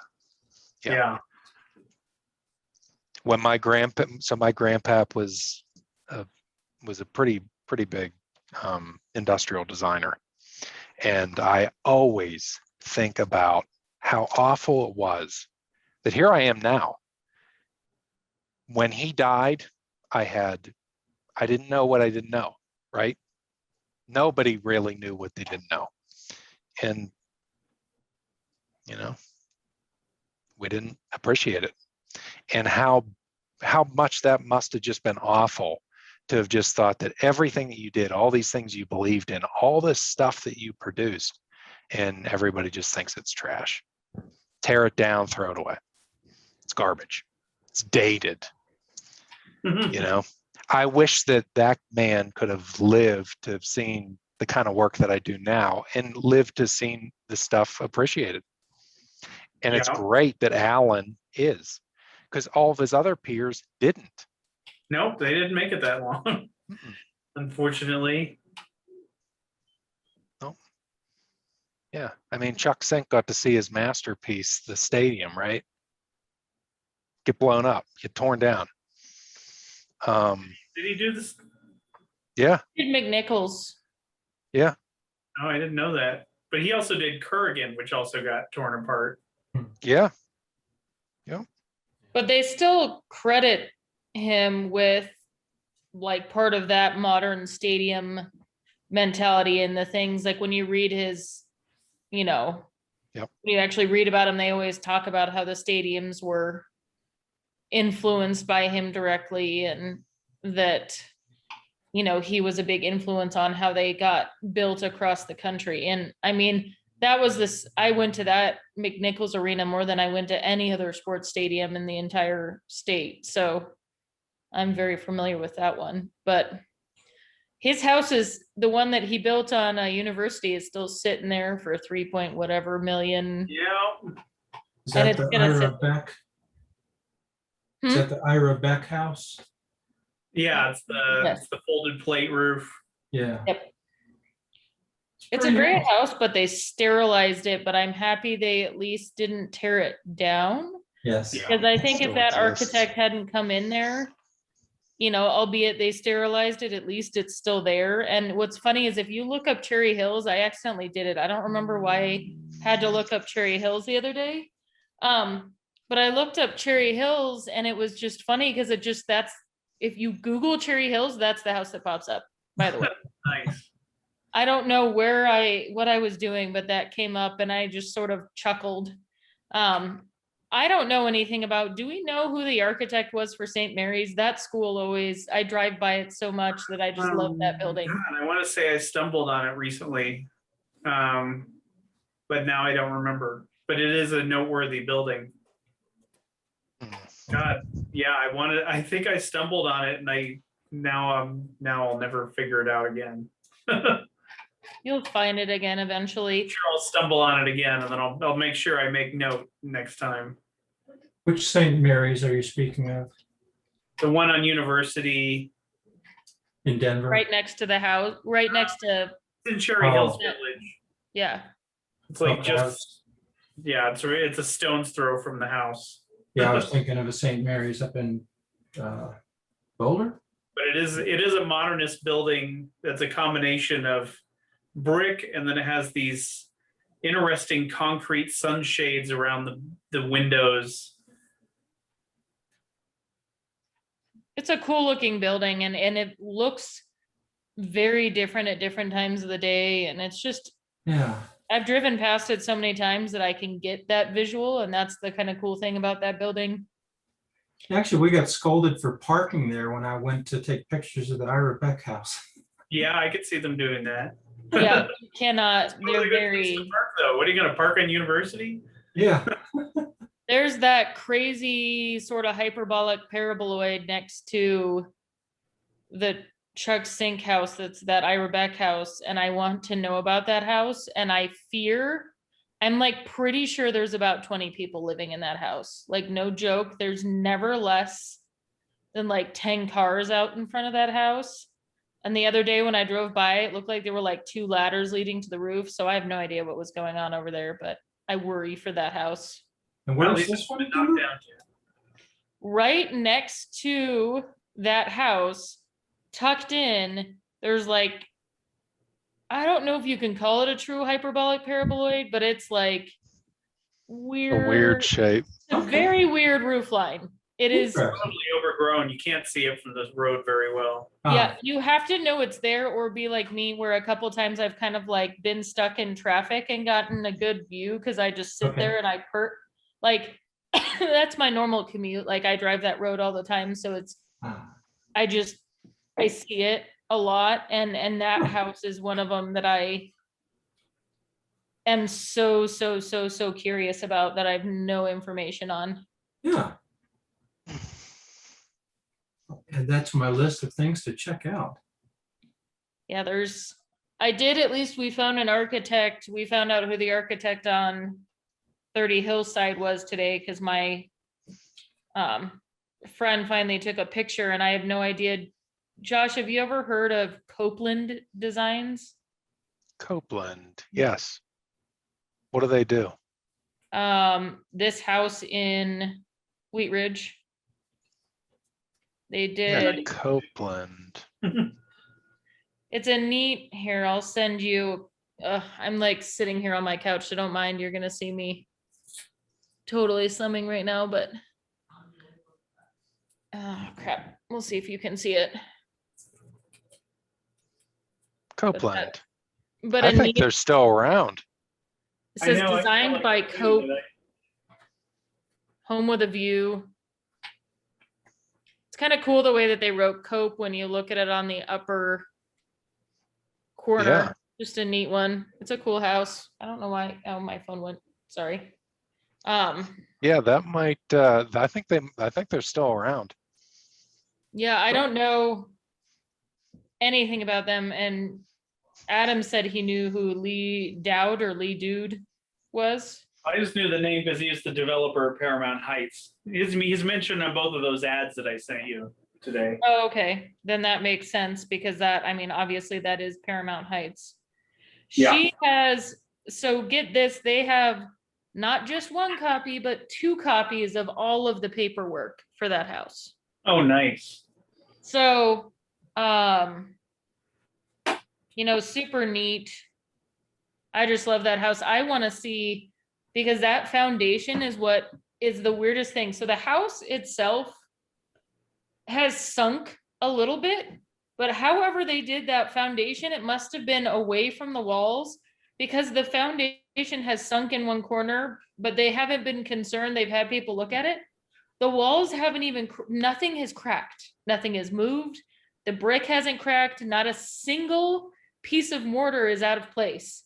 So whatever they did with that foundation, and it's slab on grade, it had radiant heat in the slab, but one part of the slab, the radiant heat did snap. So they now have it with a baseboard heat, but it has its own boiler room. So the boiler is completely separate from the rest of the house. And that slab somehow is independent from Walls. the walls. Mhm. And it's like the floor plan of this thing, I can't, like, I want to blow up these pictures a little bit so you can actually see them, but the floor plan is just cool. And they have this central storage unit that creates the hallway, and then there's movable walls that tuck in, the accordion walls that you can pull in and out. Yeah. Those are in 3 places in the house, so you can close off walls, open up walls. That's neat. And that view out that front window is phenomenal. I don't know that there's many other houses with that view anywhere. You can stand in the kitchen and just look out that corner, and it's just crazy. Yeah, the view, that corner that you see staring at you, Yeah. that faces the mountains, and her grandfather sits there. He's 86 maybe. And he just sits there Mhm. and watches his TVs in front of it, but then he'll just sit there and watch TV. And the clerestory that's up by the fireplace that you see in the middle, Yep. there's recessed lighting underneath that, and the way the beams come out from it, I have not seen a house with the way that the beams come out underneath that room. So that fireplace, that whole room tucked in by that fireplace has exposed beams going through. But then you've got the bedrooms kind of behind it there, and that front, there's actually a second fireplace that has a terrazzo sill, and the whole front entryway, which is to the left of that big corner window, that whole entryway is terrazzo. Yep. And the house has grass cloth, and it's got the light colored wood like what is in the Amter house. So the whole house is a very, very light wood paneling, and the kitchen is green cabinets, green wood cabinets. This is an unusual house. Very It's- much so. Yeah. I think it's It's kinda interesting. weird. They felt the need to put those diagonal support columns on the Yeah. overhangs. Exactly. Yeah. It almost looks like somebody took a ranch house plan, just a typical ranch house plan, kept the bedroom pod, and then just blew out the living room and There stuff. are, it's so hard to see in the drawing, but when you come in the garage, you have a nice laundry room area. Mhm. Behind the garage is where that boiler room is, which you can kind of see in the drawing. So you've got behind the garage, you can see that laundry room, and the boiler is what's on that corner. And then you walk in and you've got your kitchen there, which you can't see from the scan, is when you come in from the garage, that's your kitchen. Mhm. And then you have that huge corner area and the fireplace that's there, but the walls that move Oh, are next those to are all the the kitchen. accordions. Yeah. Yep. And then on the other side, by the other side of the fireplace, like it's very different. But it lives really well. It's made for entertaining and like having a big party room basically. And I guess the original owner had a big card room in that room next to the kitchen that you could close off or not. And then you have that huge enclosed almost enclosed patio on the back. And then Why is there an ad for this house? What is this? Parade of Homes. Oh, Yeah, so that guy's face on the right-hand side, it says, Ralph Nelson, president of the Kiwanis Club of Denver, officially launches the 1954 National Association of Home Builders Parade of Homes by unlocking the door of this home. Be present. You have the best voice for reading those ads. Yeah, you But do. did you see the price on this house for 1954? Yeah, because it's a monster. My God. 57,000. Yeah. It's 2,500 square feet, right about. Yeah. And it's a slab on grade ranch, but the views and the way that that house just sits when you drive up to it. The craziest thing though, too, about this house, and I have pictures, I sent Adam a bunch of the pictures of the interior of this house. The way that they framed the doors, they're almost frameless. So there's Yeah, no that's why it trim. costs $57,000 to There's build the son no of a bitch. trim. 57,000 in 1954. Is Yeah. insane. That's like That's a lot of money. $1 million. Yeah. You- But so like the frames, there's no frames around the doors. They're integrated into the walls. Wow. I literally am walking and I was like, what looks so different? And then I paused it and I was like, there's like no trim work. It's just there. The door just magically is there. Yep. And That's super high end. it was just like, at some point I could probably, so this is, I think I told you, Adam, this is Tish's grandfather's house. Mhm. And at some point, I'm sure, I don't think you told me who it was. That's good. That's Okay. interesting to know. Tish is a Docomomo member. yes. She was Um, on the trip. Yeah. Yeah, so this is Tish's grandfather's house, which you met Josh as well, and Scott did. Mhm. And so this is her grandfather's house, and so she, if we could get this, she'd love to have this landmark so it doesn't have anything happen to it, because that lot is that phenomenal that I could see it Oh yeah, God, getting killed. could easily be plowed over. Yeah, and that's what we worry about with this one, but I'm sure at some point, if you know, her grandfather likes his house a lot, and so he's very proud of it. He bought it in the 80s, and he also owned a house before this one on Mountsfield. So he's the one who owned the one on Mountsfield too, Adam. Before this. So he owned basically two incredible modernist houses. He's got in good his taste life. in houses. Yes. Tish's mother, though, however, thinks this house is just junk and it's just an old house. So there's a little bit of a, Well, that's what my mom thinks of my grandparents' house that she's currently working on cleaning out. So oh dear. yeah, But you know, That's I'm generational thing. it definitely is. But yeah, this is, I'm sure at some point, you know, if a couple people could probably go in and see it, it's just awfully, it's a really, really cool house. Plan a trip there. Let's do one. Cool. The one thing that is funny though is her grandmother apparently really, really, really loved carpet. So do I. And so her grandmother, it has all the original bathrooms, everything, and they're phenomenal. But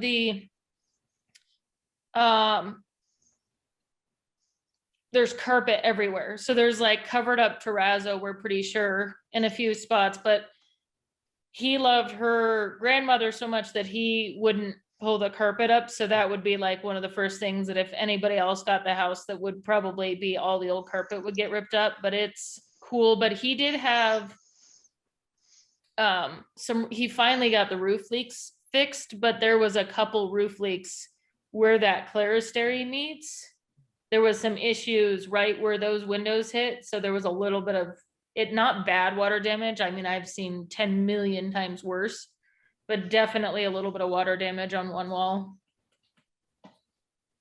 But you can see why it happened. It's because of the way the clerestory was. And if the roof wasn't sitting at the right angle, it would probably just pooled right there and it probably just found its way in. Mm-hmm. Probably wasn't flashed properly. That's all Nope. it takes. Yeah, so that's, it's cool. Yeah. It's fun when you find the people who own them and have lived in them for a long time, but he bought that one the year I was born. So he's been in it for 30 some years. Cool. And the first owner didn't mess it up. But Well, lucky it only has adequate wiring. God forbid it has, you know, I don't know. Good, just adequate. Well, back then, apparently adequate wiring was a luxury. Heck yeah, it was. Look at that little lightning bolt guy coming out of the plug. Yeah. so I Zooming right have, over to that Envision house. an adequately wired home that you'll want to see.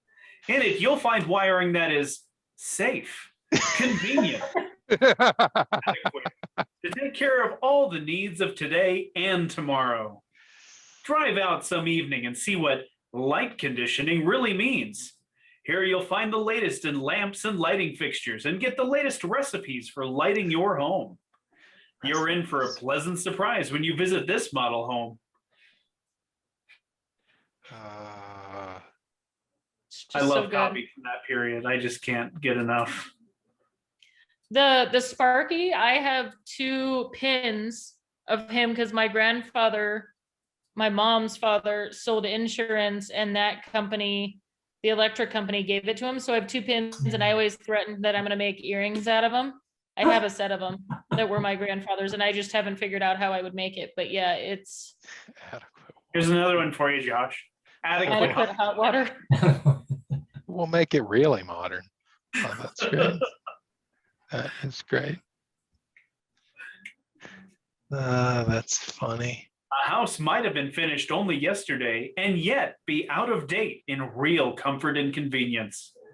The pleasure in modern living comes from the things that make it easier than yesterday, and adequate hot water is one of the things modern living has to offer. To give you the convenience of hot water at every turn of your tap, your water heater must be adequately sized to take care of your future needs. There are 150 uses for hot water in the home, 150 reasons why you should plan carefully when you buy a new home or install a new water heater. For greater convenience, make sure it's adequately sized. Yeah, you don't say. What's cool is the house on the left there, Adam. If you actually look at that kind of clerestory window that comes up, that house looks neat. The one on the Well, this The one way- looks like it has a glass gable here too. that one does have a glass gable too, and then it's all the jealousy windows, which now that I have the Florida house, I'm just like obsessed. And there is one house in Normandy Estates that still has original jealousy windows that I like really want to see the inside of. That's nice. The lighted ceiling. I mean, the whole total electric home was a big deal. There was one in my neighborhood. I found the flyer. Gold for it a couple medallion. times. Yep. You know? Yeah. So Yeah, there Adrian was. had an interview at a home that actually had a gold medallion on display by the front door that apparently was there when it was a model or something like that. That was the lead certification of its period, essentially. It was a point system thing. Yeah. I mean, it was kind of just, I mean, it was about as gimmicky as lead and all that green stuff is right now.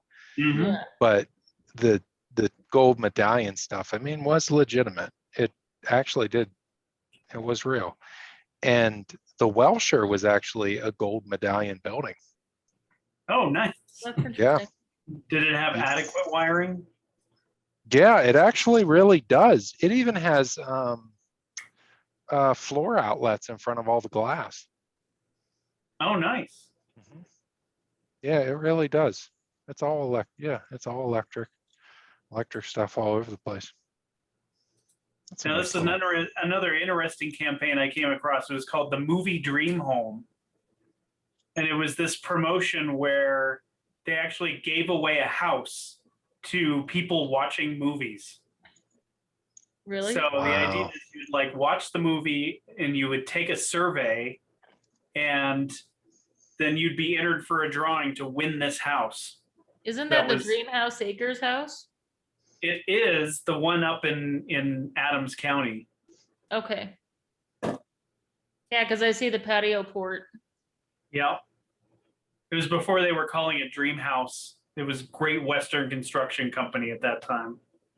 And then they converted it because they did a movie Dream Home. Let's see, am I at the beginning of they had like this big special section. Follow the stars to the movie Dream Home. That's so funny. Look at that. You got a whole bunch of other stuff too. Let's see. Trying to figure out where this starts here. 10.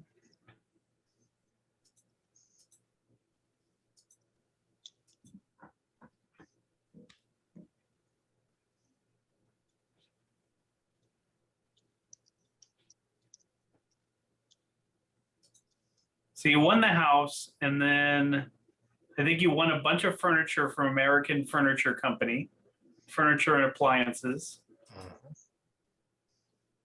What year is this? 55? Is that 55 it'd say? Say up there. 55, yeah, October 55. So mattress, you got $1,000 worth of groceries.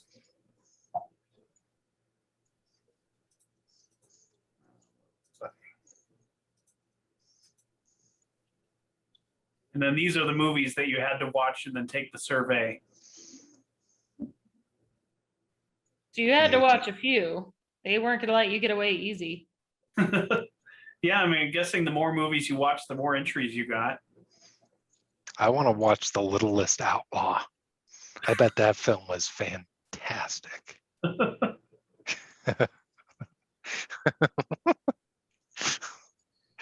10 bucks says it was a dwarf in a cowboy outfit.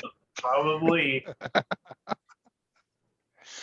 The 10 Commandments, though, Oh, you go back to that. that was in there. Oh yeah, there it is. Charleston Heston. Yeah, see, you've got yours all downloaded nice. I was trying to find, because I know I have like 4 ads for the gold medallion home in my neighborhood. But I have, well, here, hold on. The gold medallion from my neighborhood ad. I don't think I have mine set aside because I have more of them, but I don't know where they are. Yeah, it was 6448 South Marion, which is literally just down the street from me. Since I'm basically at Ogden. Gold medallion. There it is. General Electric. Appliances. Gold medallion condo or apartment building.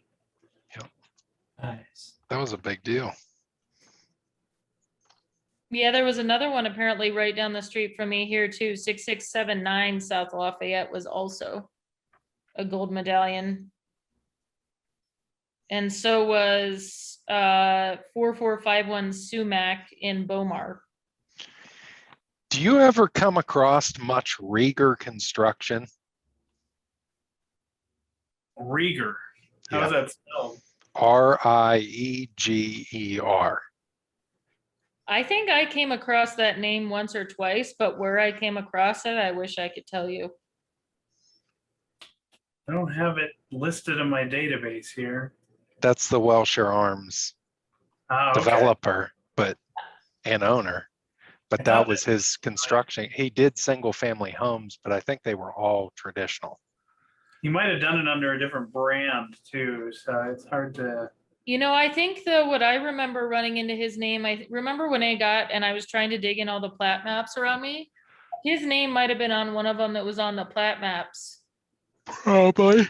Owning the land before it got built on. I think I had his name on a bunch of those because I went on, I don't know, God, trying to find stuff. And that's the only way I found out and confirmed a couple things, but I went on a roll there for like 2 weeks where I was just looking at every single plat map, anything around me to see what the county had registered. It helped a little, but then it led me more in a big giant circle that didn't answer any questions. But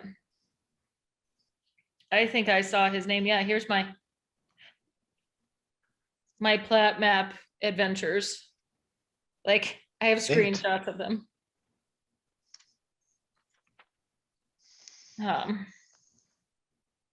I'll do my announcer voice, Adam. Here. Quiet luxury, composed elegance, unobtrusive splendor. Those subtle evidences of true quality in these do-it-faster days when quality is elusive. All are found at the Wellshire Arms. The entire building, from the gracious and commandingly modern lobby to the unique sky room and sun and shade deck 12 floors above, is designed and constructed with the aim of creating a comfortable home for the discerning people. But not luxury. They don't mention luxury.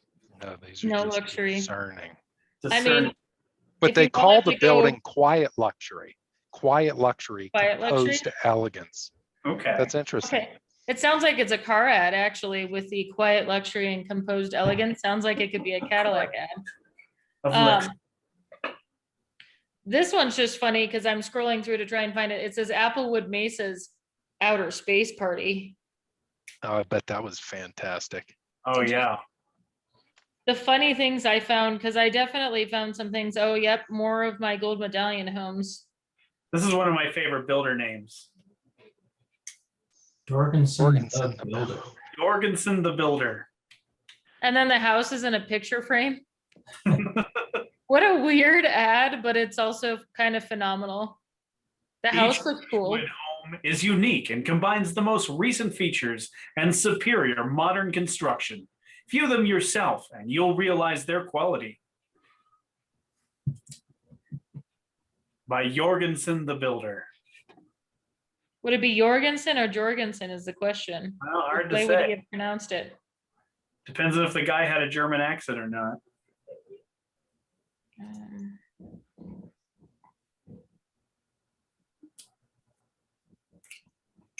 Yeah, I need to figure out how to take the snapshots from that Colorado historic newspapers and save them instead of having to do my stupid phone photos for memory for later.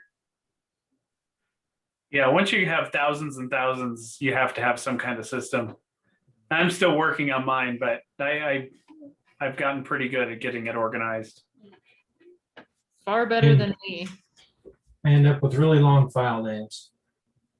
The name of the newspaper, the date, and the name of the building. I'm actually using Lightroom, which is an app that's meant for photo organizing. And I'm actually, because it has a database to it, I'm using it to organize all these ads. So I have like developers system. here. So I can like go through to all the different developers that I have ads for. That's how I can call them up so fast. And then I have neighborhoods, you know, all the different cities. And then in Denver, I have them split up by all the different neighborhoods. And so like if I want Applewood Mesa, if I want all my Applewood ads, here we go. I just go to Applewood Mesa and here they are. Okay. Yeah, It's a nice tool. what I think has been fun with reading some of those things though is like some of those smaller newspapers I've been digging in have like the stories about people, and that's how we found out like Frenchie Gretz hung out with his neighbors and rode horses and was like, it was like the social media before social media. And so I've read some like fun things. There was an architect, God, I forget which one it was, but that lived in one of the bigger houses on Foothill Drive. And I remember it was like his daughter was the homecoming queen and then she was the prom queen. Yeah. And that's just like the funny stuff that I found stumbling through things. But I don't know, it's fun to read some of the old articles too. And you're just like, oh, okay, so there was social media. We just didn't acknowledge it the same. I'm trying to find. Here's a great word. Urbia. Mountain Urbia. That's interesting. At last. That's neat. Those are good plans. I think that one, This is Indian Hills. yeah, I was gonna say there was the house that came on in Indian Hills. Did you see that? The big split level that I think is coming soon. No, I didn't see that. There's a big split level that's coming soon. It's not like totally crazy, but it looks like a cool house. It's like 9, no, it's either in the 8s or the 9s. But it's cool. I love that neighborhood. And I have also that Mountain Home newspaper that I found up the street from the guy who did some sort of planning. Yeah. That one has an ad for Alpine Village in it too somewhere. Nice. That newspaper is fun. That one was a fun one. I think I have my computer sitting on it right now, actually.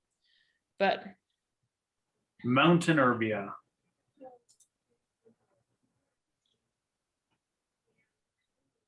I had a nice ad for Commerce City and I can't find it, but it was an ad that it was before they called it Commerce City. So it said in big words at the top, Commerce Town.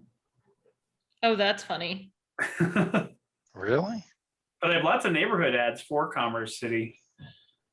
But I can't find the ad that was talking about Commerce City itself. Oh, here I do have. I found where my stash of pictures of 30 Hillside are, but this is the big terrazzo entryway. Hey, So when you actually get into there, it's just a cool. I know it's terrible to look at it through here, but I mean the views. That's God, come on, focus. Wish I would Yep. focus a little better, but like, that's just like casually standing Wow. in the living room, and he feeds his bunnies.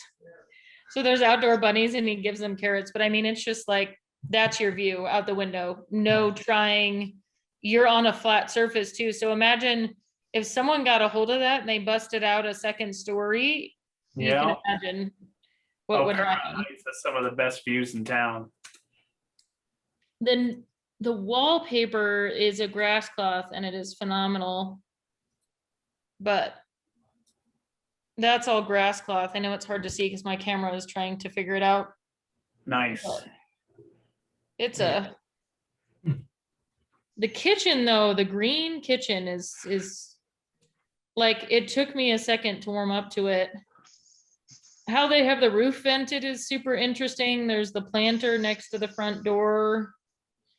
I mean, a better picture of that grass cloth is just crazy. Cool. I haven't seen one with that patterning. There we go. There's our green kitchen Nice. with the copper accent. But yeah, it's House has bathroom cabinets that's a little darker than that, but same tone of green. here's, I guess, the fancy light fixtures they were talking. Oh, of course, this won't show. I almost feel like I have to send this in an email to you guys. The crazy Oh, that's neat. sconce. It's a super crazy looking sconce, and I know I have. Okay, if you can see the do you see that like complete lack of a frame? Yep. Wow. Mhm. And it's that way through the entire house. That's precision. Yeah, the turquoise bathroom. Nice. I mean, I know Adam's seen these. I think I sent them all to you. Same color wood as all the Amter house. That's all going through that hallway. Cool. I mean, shower doors, everything is, A little diver. yeah, and secondary fireplace. I mean, it's just, so the recessed lighting up in the beams, and then it goes up just above that into that clerestory, which is really hard to see from. I don't think I could get a good photo of that. That's actually cove Kitchen. lighting. Yeah, so there was cove lighting, but then up just, I guess I didn't get a picture of it. I So should say just to trove the lighting. other side of the room is the clerestory window, and it's got yellow glass in it, if I'm remembering correctly. Huh. I don't think I got a picture of it for whatever reason. I mean, but it just sits on that hill so perfectly. Talk about just blending into the surrounding, it does. It's worth its $57,000. Yes, very much so. Yeah, I mean, the giant covered patio. It's with that, carpet, your favorite carpet. Josh, your carpet that's on all of them, that green carpet that's everywhere. That's on that whole. See, a lot of those old apartment buildings did not have that. They didn't have the green carpet? No, most of them were, a lot of those got replaced. But a lot of them had a high quality indoor outdoor carpet. So then they would run at least the Ramsey and Reeves buildings especially, they'd run that same indoor outdoor carpet into the unit. And it'd wear like crazy because, I mean, it was plastic, so you couldn't even wear it out. But you get really bad cigarette burns in them. I could see that. Do you think, okay, so the eaves on this house are just crazy. Do you think that's why they put the poles going in there? Do you think they're doing anything, or They are pretty deep. those eaves are crazy? Is the ceiling flat inside? Yes. Then no, they're just decoration. Yeah, I mean, it is very, very, very flat. I mean, Yeah, those are trusses underneath there. You don't need those posts. But speaking of eaves, I wanted to. This is why I brought up that 8-foot question, because I was just sheer out of curiosity. This is a house that Adrian sold a couple of years ago. that one was a cool one. And this house faces south with this wall of glass. Yep. And this eave is 8 feet deep from the end to the glass. And even in the middle of it, like the hottest day, it doesn't get any light into these windows. Well, yeah, I mean, eight's going to be a good, it's going to be a good number to use because if you're, you know, the sun angle, right? Yeah. And you know what the sun angles are. So if someone's, where the hell is my book? If someone's good, you know, they'll actually calculate the sun angle, but yeah, 8 foot, if you have an 8 foot wall, the sun's got to be at a 45-degree angle to even touch the bottom of the wall. Yeah. This is a good guide, early 70s passive solar energy handbook. Yeah, I would be surprised with 8 feet beyond that glass, that that cantilevered beam that's running across the top plate of those sliding glass doors. What is that? That's got to be cantilevered out if the real overhang's 8 feet. Yeah, if this is 8 feet, this is probably, God. Yeah. 16 or There's- 20. There's no way. That's not real. There's no way. It is- There's that definitely got built with a post underneath of it. There's no way in hell. And not to mention, like, look how skinny the this intermediate level is that has the surface mounted can lights on it. Mhm. It's like 3 inches. Yeah, you know, what's funny is that I think they originally just intended that to be a sunshade. Is it a Later on, they did porch? build a patio off this side. That's neat.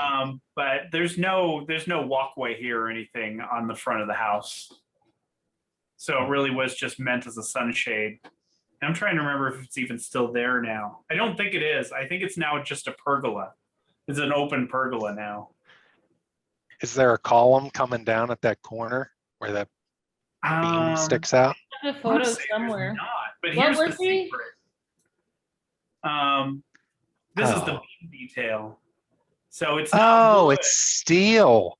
Yeah, that's the trick. So it Ah. looks like it's a heavy timber beam, but in reality, it's actually a box beam. That's That makes bullshit. sense. Fake.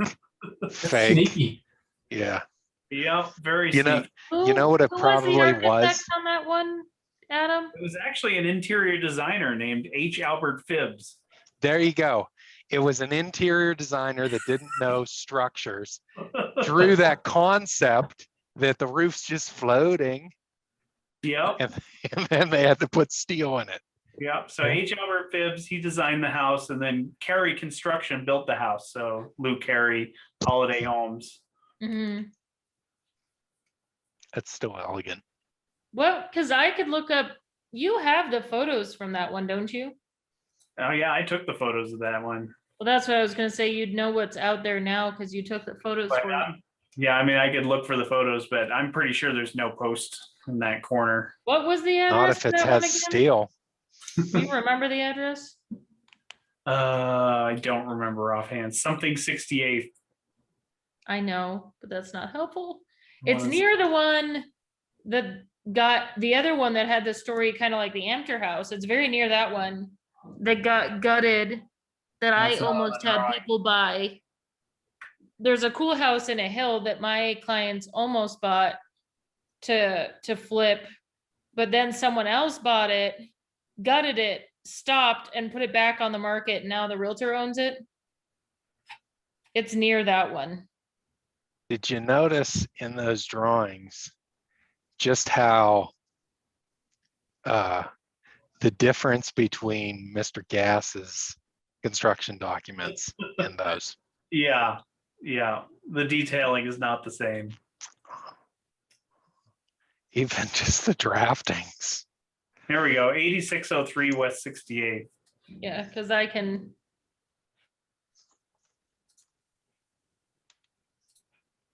Share my other Lightroom here. So here are the photos I took of the house. Oh, okay, I was gonna say they're there. It's just a pergola now across the front. There have been some changes to the house through the years, but yeah, this beam is just hanging out there with no post.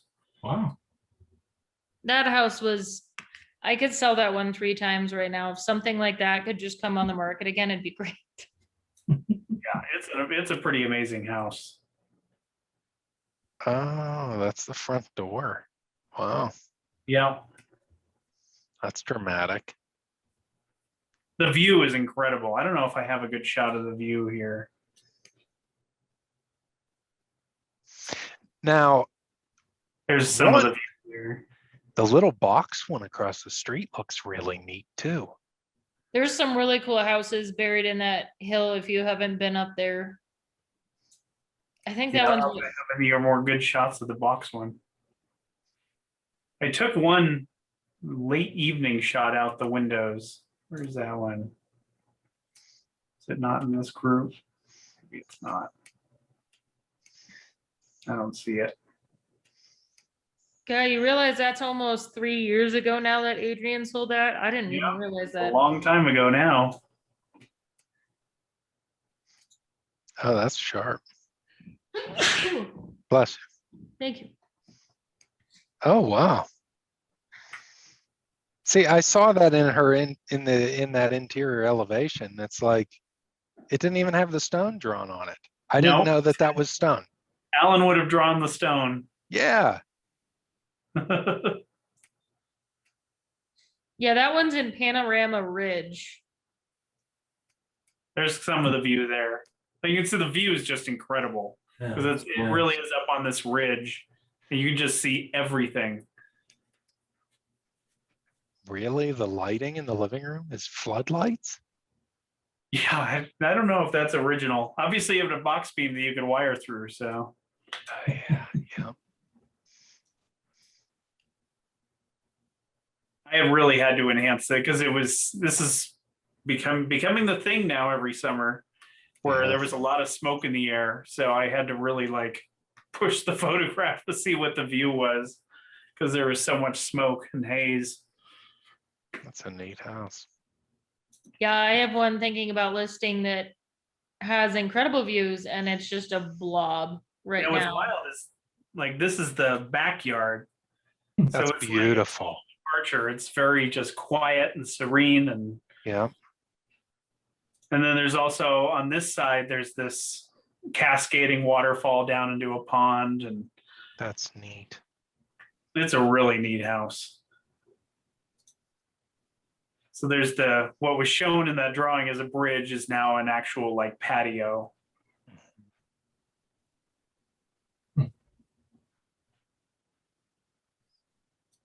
Yeah, that's nice. I'll tell you, the one I want to know about is that Mystery Allen house that he posted on Instagram that time. Which Yeah. one? It has The one that's been demolished? no.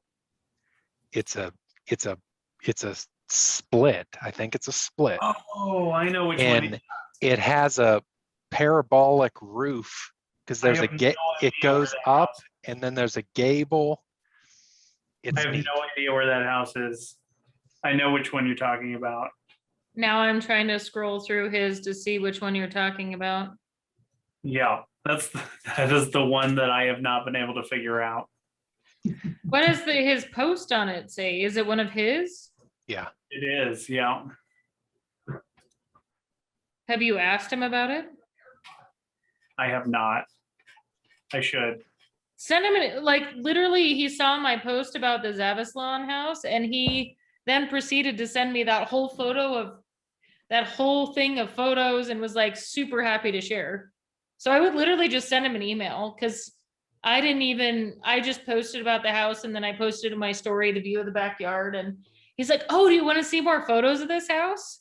And he's like, why is it for sale again? And he's like, those photos they took are terrible. And why did they plant that tree there? So apparently the honey locust was not meant to be there, by the way. He was very upset that they planted a tree there. This is the house you're talking about. Yeah. Yeah. Look at the roof. It's like Look- floating. Look at even the fact that that whole clear story in the side facing us. I mean, that's all glass. There's no So it's- frames. Gotta be on a hill. It looks like I even commented on it. What did I say? You did. Oh, it said you'll be entertained to know I have no idea where that house is. He did not reply.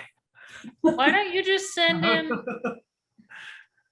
just comment there on there now, Al, and say, Alan, can you send me where this house is? Yeah, I'll ask him to DM me where the house is. Yeah, because that would be easy enough. I mean, I think he would trust you to tell him. He would It's- trust to tell you at this I point. just can't even, like, I feel like I've seen all the great houses and I just can't even place where this one would be. I mean, just maybe noticed he demolished. has, No. Could be.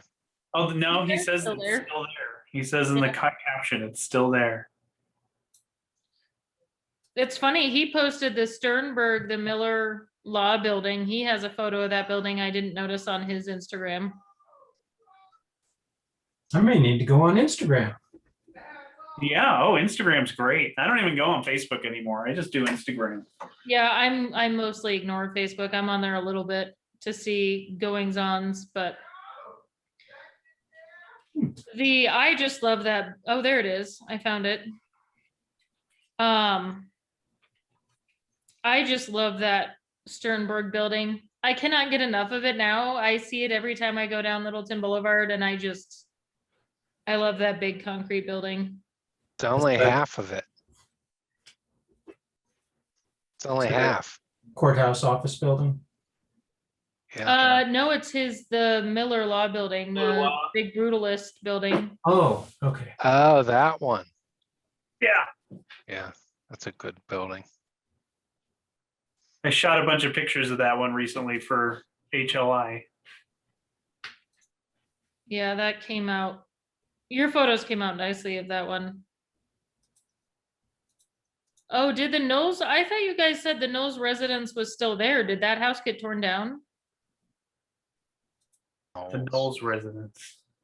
The one that What's we that? talked that was like over the top opulent. I don't remember if I was talking with you, Josh, about it or who I was talking.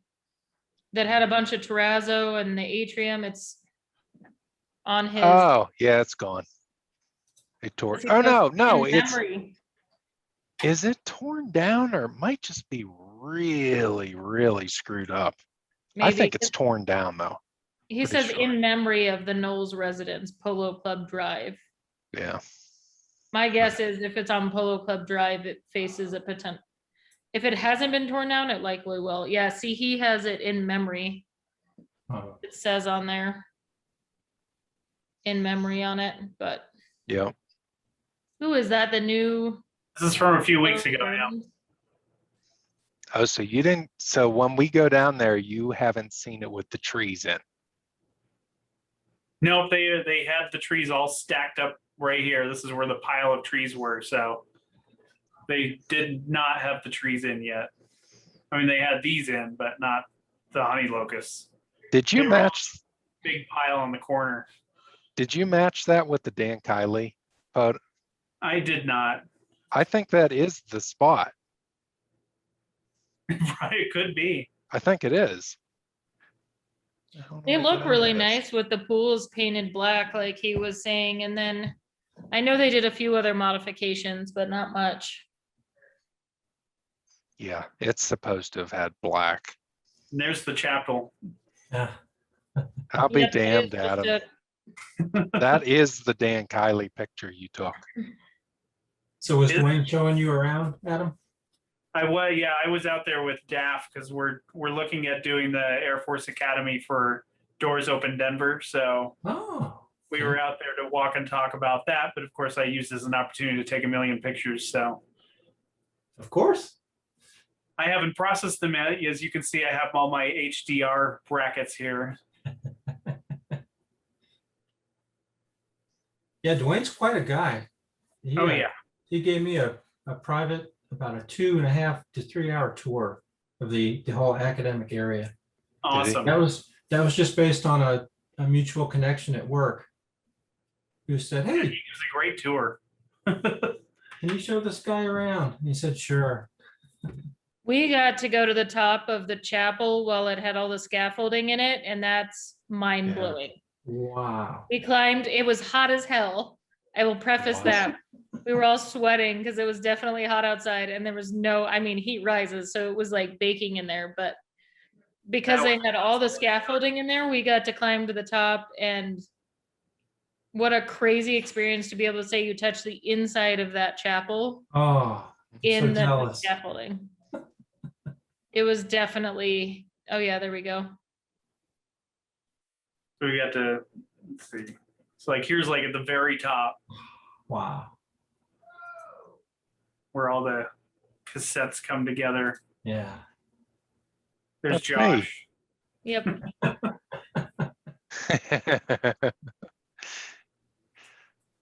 And there's all the scaffold. Yeah.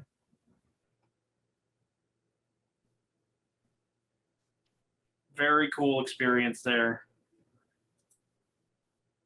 And there's looking down. Yeah. That was, and the photo doesn't even do that justice. No, it Is doesn't. it like literally looks like you could throw a bowling ball down an alley, like You could. standing up there? It's crazy to see how that just goes down and seeing the way it's just crazy. Hmm. Because you suddenly realize how high up you are. Because when you're in the scaffolding, you kind of have this idea that you're not that high up, but when you actually look down the sides, you realize. And what's crazy is they labeled every single one of those pieces of glass and will put them back Mhm. where Yep. they were. Dwayne says they've been shipped off for restoration already. And he God, said imagine what's though if you interesting is break when one. what they discovered as they were taking it apart is they cataloged everything. They cataloged all the cassettes. And then they ran into, I guess, paperwork that showed the original installation, like the numbering and lettering that they used to designate all the cassettes. And they discovered they were using the exact same technique as was used originally. Oh, that's kind of crazy. Yeah. How that even ended up happening, who Like knows? that wasn't an intentional thing. They just happened to like.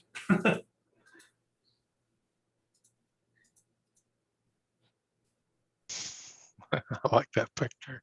I have That's the my- one, Why do my legs look so big in that? It's probably the because we're coming from below. The I have wide the cool lens, picture I of think. you looking up at that. Josh is my favorite because you're kneeling and you're looking up, and I think that's my favorite photo from that day. If it's somewhere, I think I might have posted it on. Where did I post that? Good question. Which social media platform was that one on? But anyway, I was gonna look for. I can't find my Miller Law photos. It's the photos I took of the bathrooms at Chatfield. Yeah, We should do a field trip up there. That would be a fun one. it is fun. Yeah. We should do a Docomomo picnic there That's a good idea. and look at the bathrooms. We could actually picnic under some of those concrete Uh-huh. parasols. That would be a great trip. Yeah. Maybe that's an end of summer. Maybe we should do that at the end of summer. This is the photo that I have of you, Josh, that I think is neat. 'Cause Yes. it's very Josh, this one. Yeah, that looks like me looking at something. Yeah, I'm like, it's just a very Josh photo. Figure some stupid thing out. Yeah. There we go. Yeah, those are fascinating. A slight curve in one direction, but from every angle, they look different Yeah. because they're not rectangular. They're slightly oblong. Yeah, They're they're like asymmetrical. trapezoids, rounded corners. Yeah, there's a little indent in the short side of one side. Oh, Well, and you educated me today, or I mean, Alan saying the Perlmutters, I didn't know they invented that tea, I didn't either. That was news to me. which I mean, I think Josh, you know, I'm in a Perlmutter's house. I know Scott probably doesn't know that. That's what this house is, a Perlmutter's house. Okay. it's a very modest mod, but it has its, if Adam read the ad for our neighborhood, it would sound much more illustrious than what a lot of them are. But it's a good little house. Here's a new build I was admiring lately. Oh, yeah. That one came out really well for a new build. I have to Who's give them buying credit. it? I'd move into that one. But then this one's in the same neighborhood, and I really like this one too, the old A-frame. Do you think that's another one of those Gratz designed, or is it different enough? I believe it's a Gratz A-frame, yeah. So we're just discovering that the Gratz A-frames and the Chazano split levels ended up in They're a all lot over of the places. Yeah. I really want 45 from McCann. I really want one of those. Yeah, baby. I really want one of those Miller Law. Gratz A-frames. I just love this building. Good building. Really good. Are you shooting these in a tripod, Adam? Yes, yeah.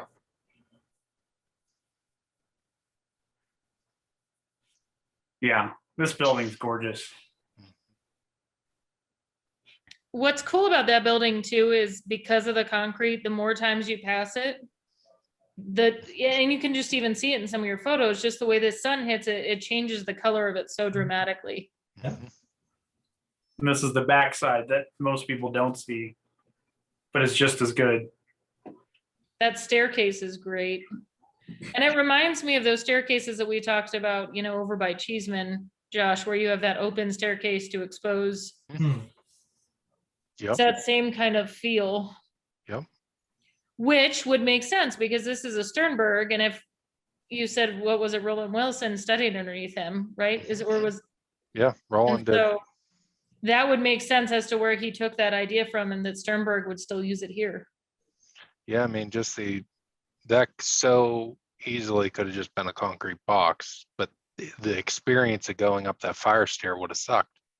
Yes. He reduced the amount of concrete, made it cheaper, and an experience. It's great. It's cheaper and it's an experience. And it's so much prettier.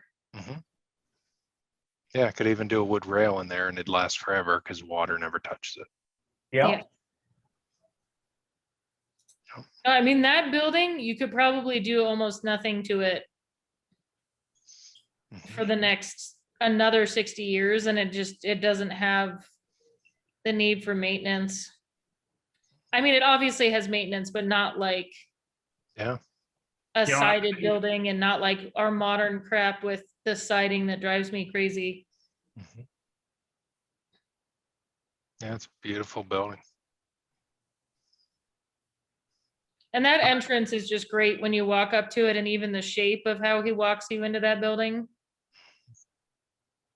Well, I just love the texture of the concrete. Yeah, it's just. There was that house I found in Aurora that had that in the basement too. And the door is amazing. This brass door. Or no, I guess it's bronze. It's a bronze door. I think it is a bronze door, but yeah. Oh yeah. Yeah, that's serious. That's fantastic. And just even his stamp that he has for the Miller building. Yeah. Nice.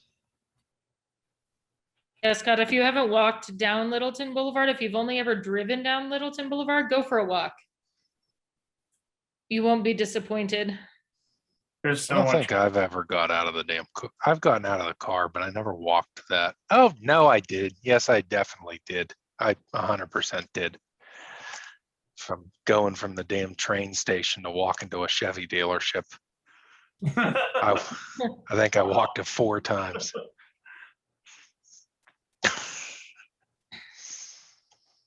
Yeah, I mean, at this point, I know most of those buildings because I've had to reference a lot of things when I'm looking at things. I've read there's 170 some page report, and I've read it front to back multiple times. And so I know those buildings really pretty well at this point. So at some point, I'll probably give, if we want that to be an experience, I can almost Yeah. give the talk on this whole area from how many times I've done it. I mean, heck, Adam probably could almost do it at this point too. Let's Yeah, do it. Let's prefer do to one. I mean, heck, down here down in Denver, we can do stuff through October Yep. easily. Yeah. Yeah, let's do some field trips. I'm Yeah, telling you, it's a that's what fun one. that stuff's so much fun, and that's really what builds community, is when people get together and experience stuff. Yeah, that's Smedley Dental Clinic. That building, I can only imagine what mountain views that had back in the day when you would have been sitting in there getting your teeth worked on, looking out that like cantilevered Yeah. window there. It's just crazy. Is crazy. It's crazy. I don't think I even began to process what was around me when we were in there because we're all talking and Like I was it's trying to something you process really the whole start paying thing. attention, you realize it's crazy. Like it's on this canted podium. Like the Yeah. wall, there's no straight walls. No, Like- and even inside the fireplace thing was canted. And it's hard All to of tell in that's this photo, canted. but like this brick is canted, like all of it. Wow.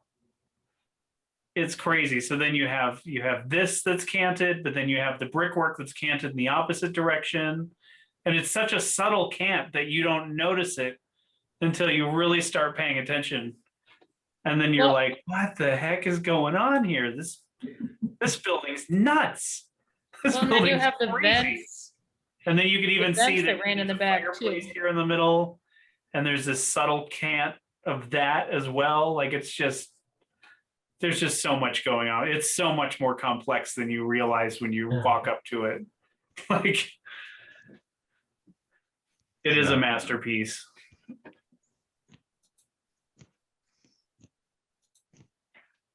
Yeah, that thing's crazy. The other thing is when you look, there's actually vents up where you can see the clerestory above, where the other cantilever kind of meets up on the top. There are vents up there. They pretty much closed them off because they caused leaking problems, but then they vent out the back of the building where that cantilever out is. There's vents in there. So the system used to go air in and air out. They just don't do it anymore. They just have a bunch of fans. These used to be operable windows. They're not operable. Yeah, so it used to vent passively through there and out the back, out the vents in the back. And then just even the details inside the building and the detail, the wood paneling is like the wood is everywhere in that building and just the details are just. And I didn't grab It's any crazy. interior shots, so I don't have them. I have a couple really crappy ones, but the lighting was so bad and I didn't want to turn it on in there because it's like the stroke facility. So, you can't like just be like, hey, can you turn on a bunch more lights? That's elegant. That thing with no overhangs in your preview there. Oh, where is that? I don't know. Right there, that brick thing with no Oh, that's overhangs. a DU. That's Yeah. a relatively new building. This is when I actually took all these when we were walking the campus with Alan. I got to spend a whole day with Alan walking the campus. That's neat. That was a day well spent. I, of course, haven't processed many of these either, I guess. Do you have any of the folded plate building in there? Did you go past that when you were back We there? went or no? past it. I don't know if I took any pictures of it. Oh, these are the only pictures I got. Not good ones. Yeah, I have a few shots of that building, but it was a cloudy day, so they look kind of gloomy. I need to go back when it's sunny. Go back and get better shots. Yeah. This is a really cool building. Yeah. Yeah, it is. Well, that whole landscape between that building and the folded plate back there was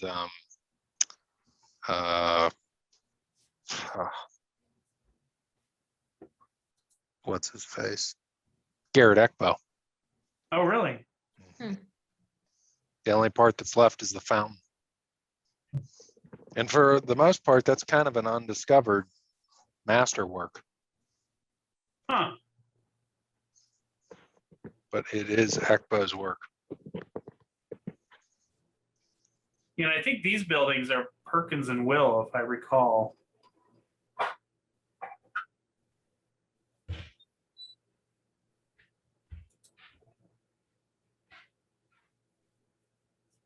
Anyway, Yeah, I I need better one. I better get the heck home myself. Yeah. I still got to Like, eat it's dinner. bedtime for me. Oh, geez. Yeah, 4 o'clock comes awful early. Oh, Yeah. God, that's terrible. Tell me about it, Scott. Yep.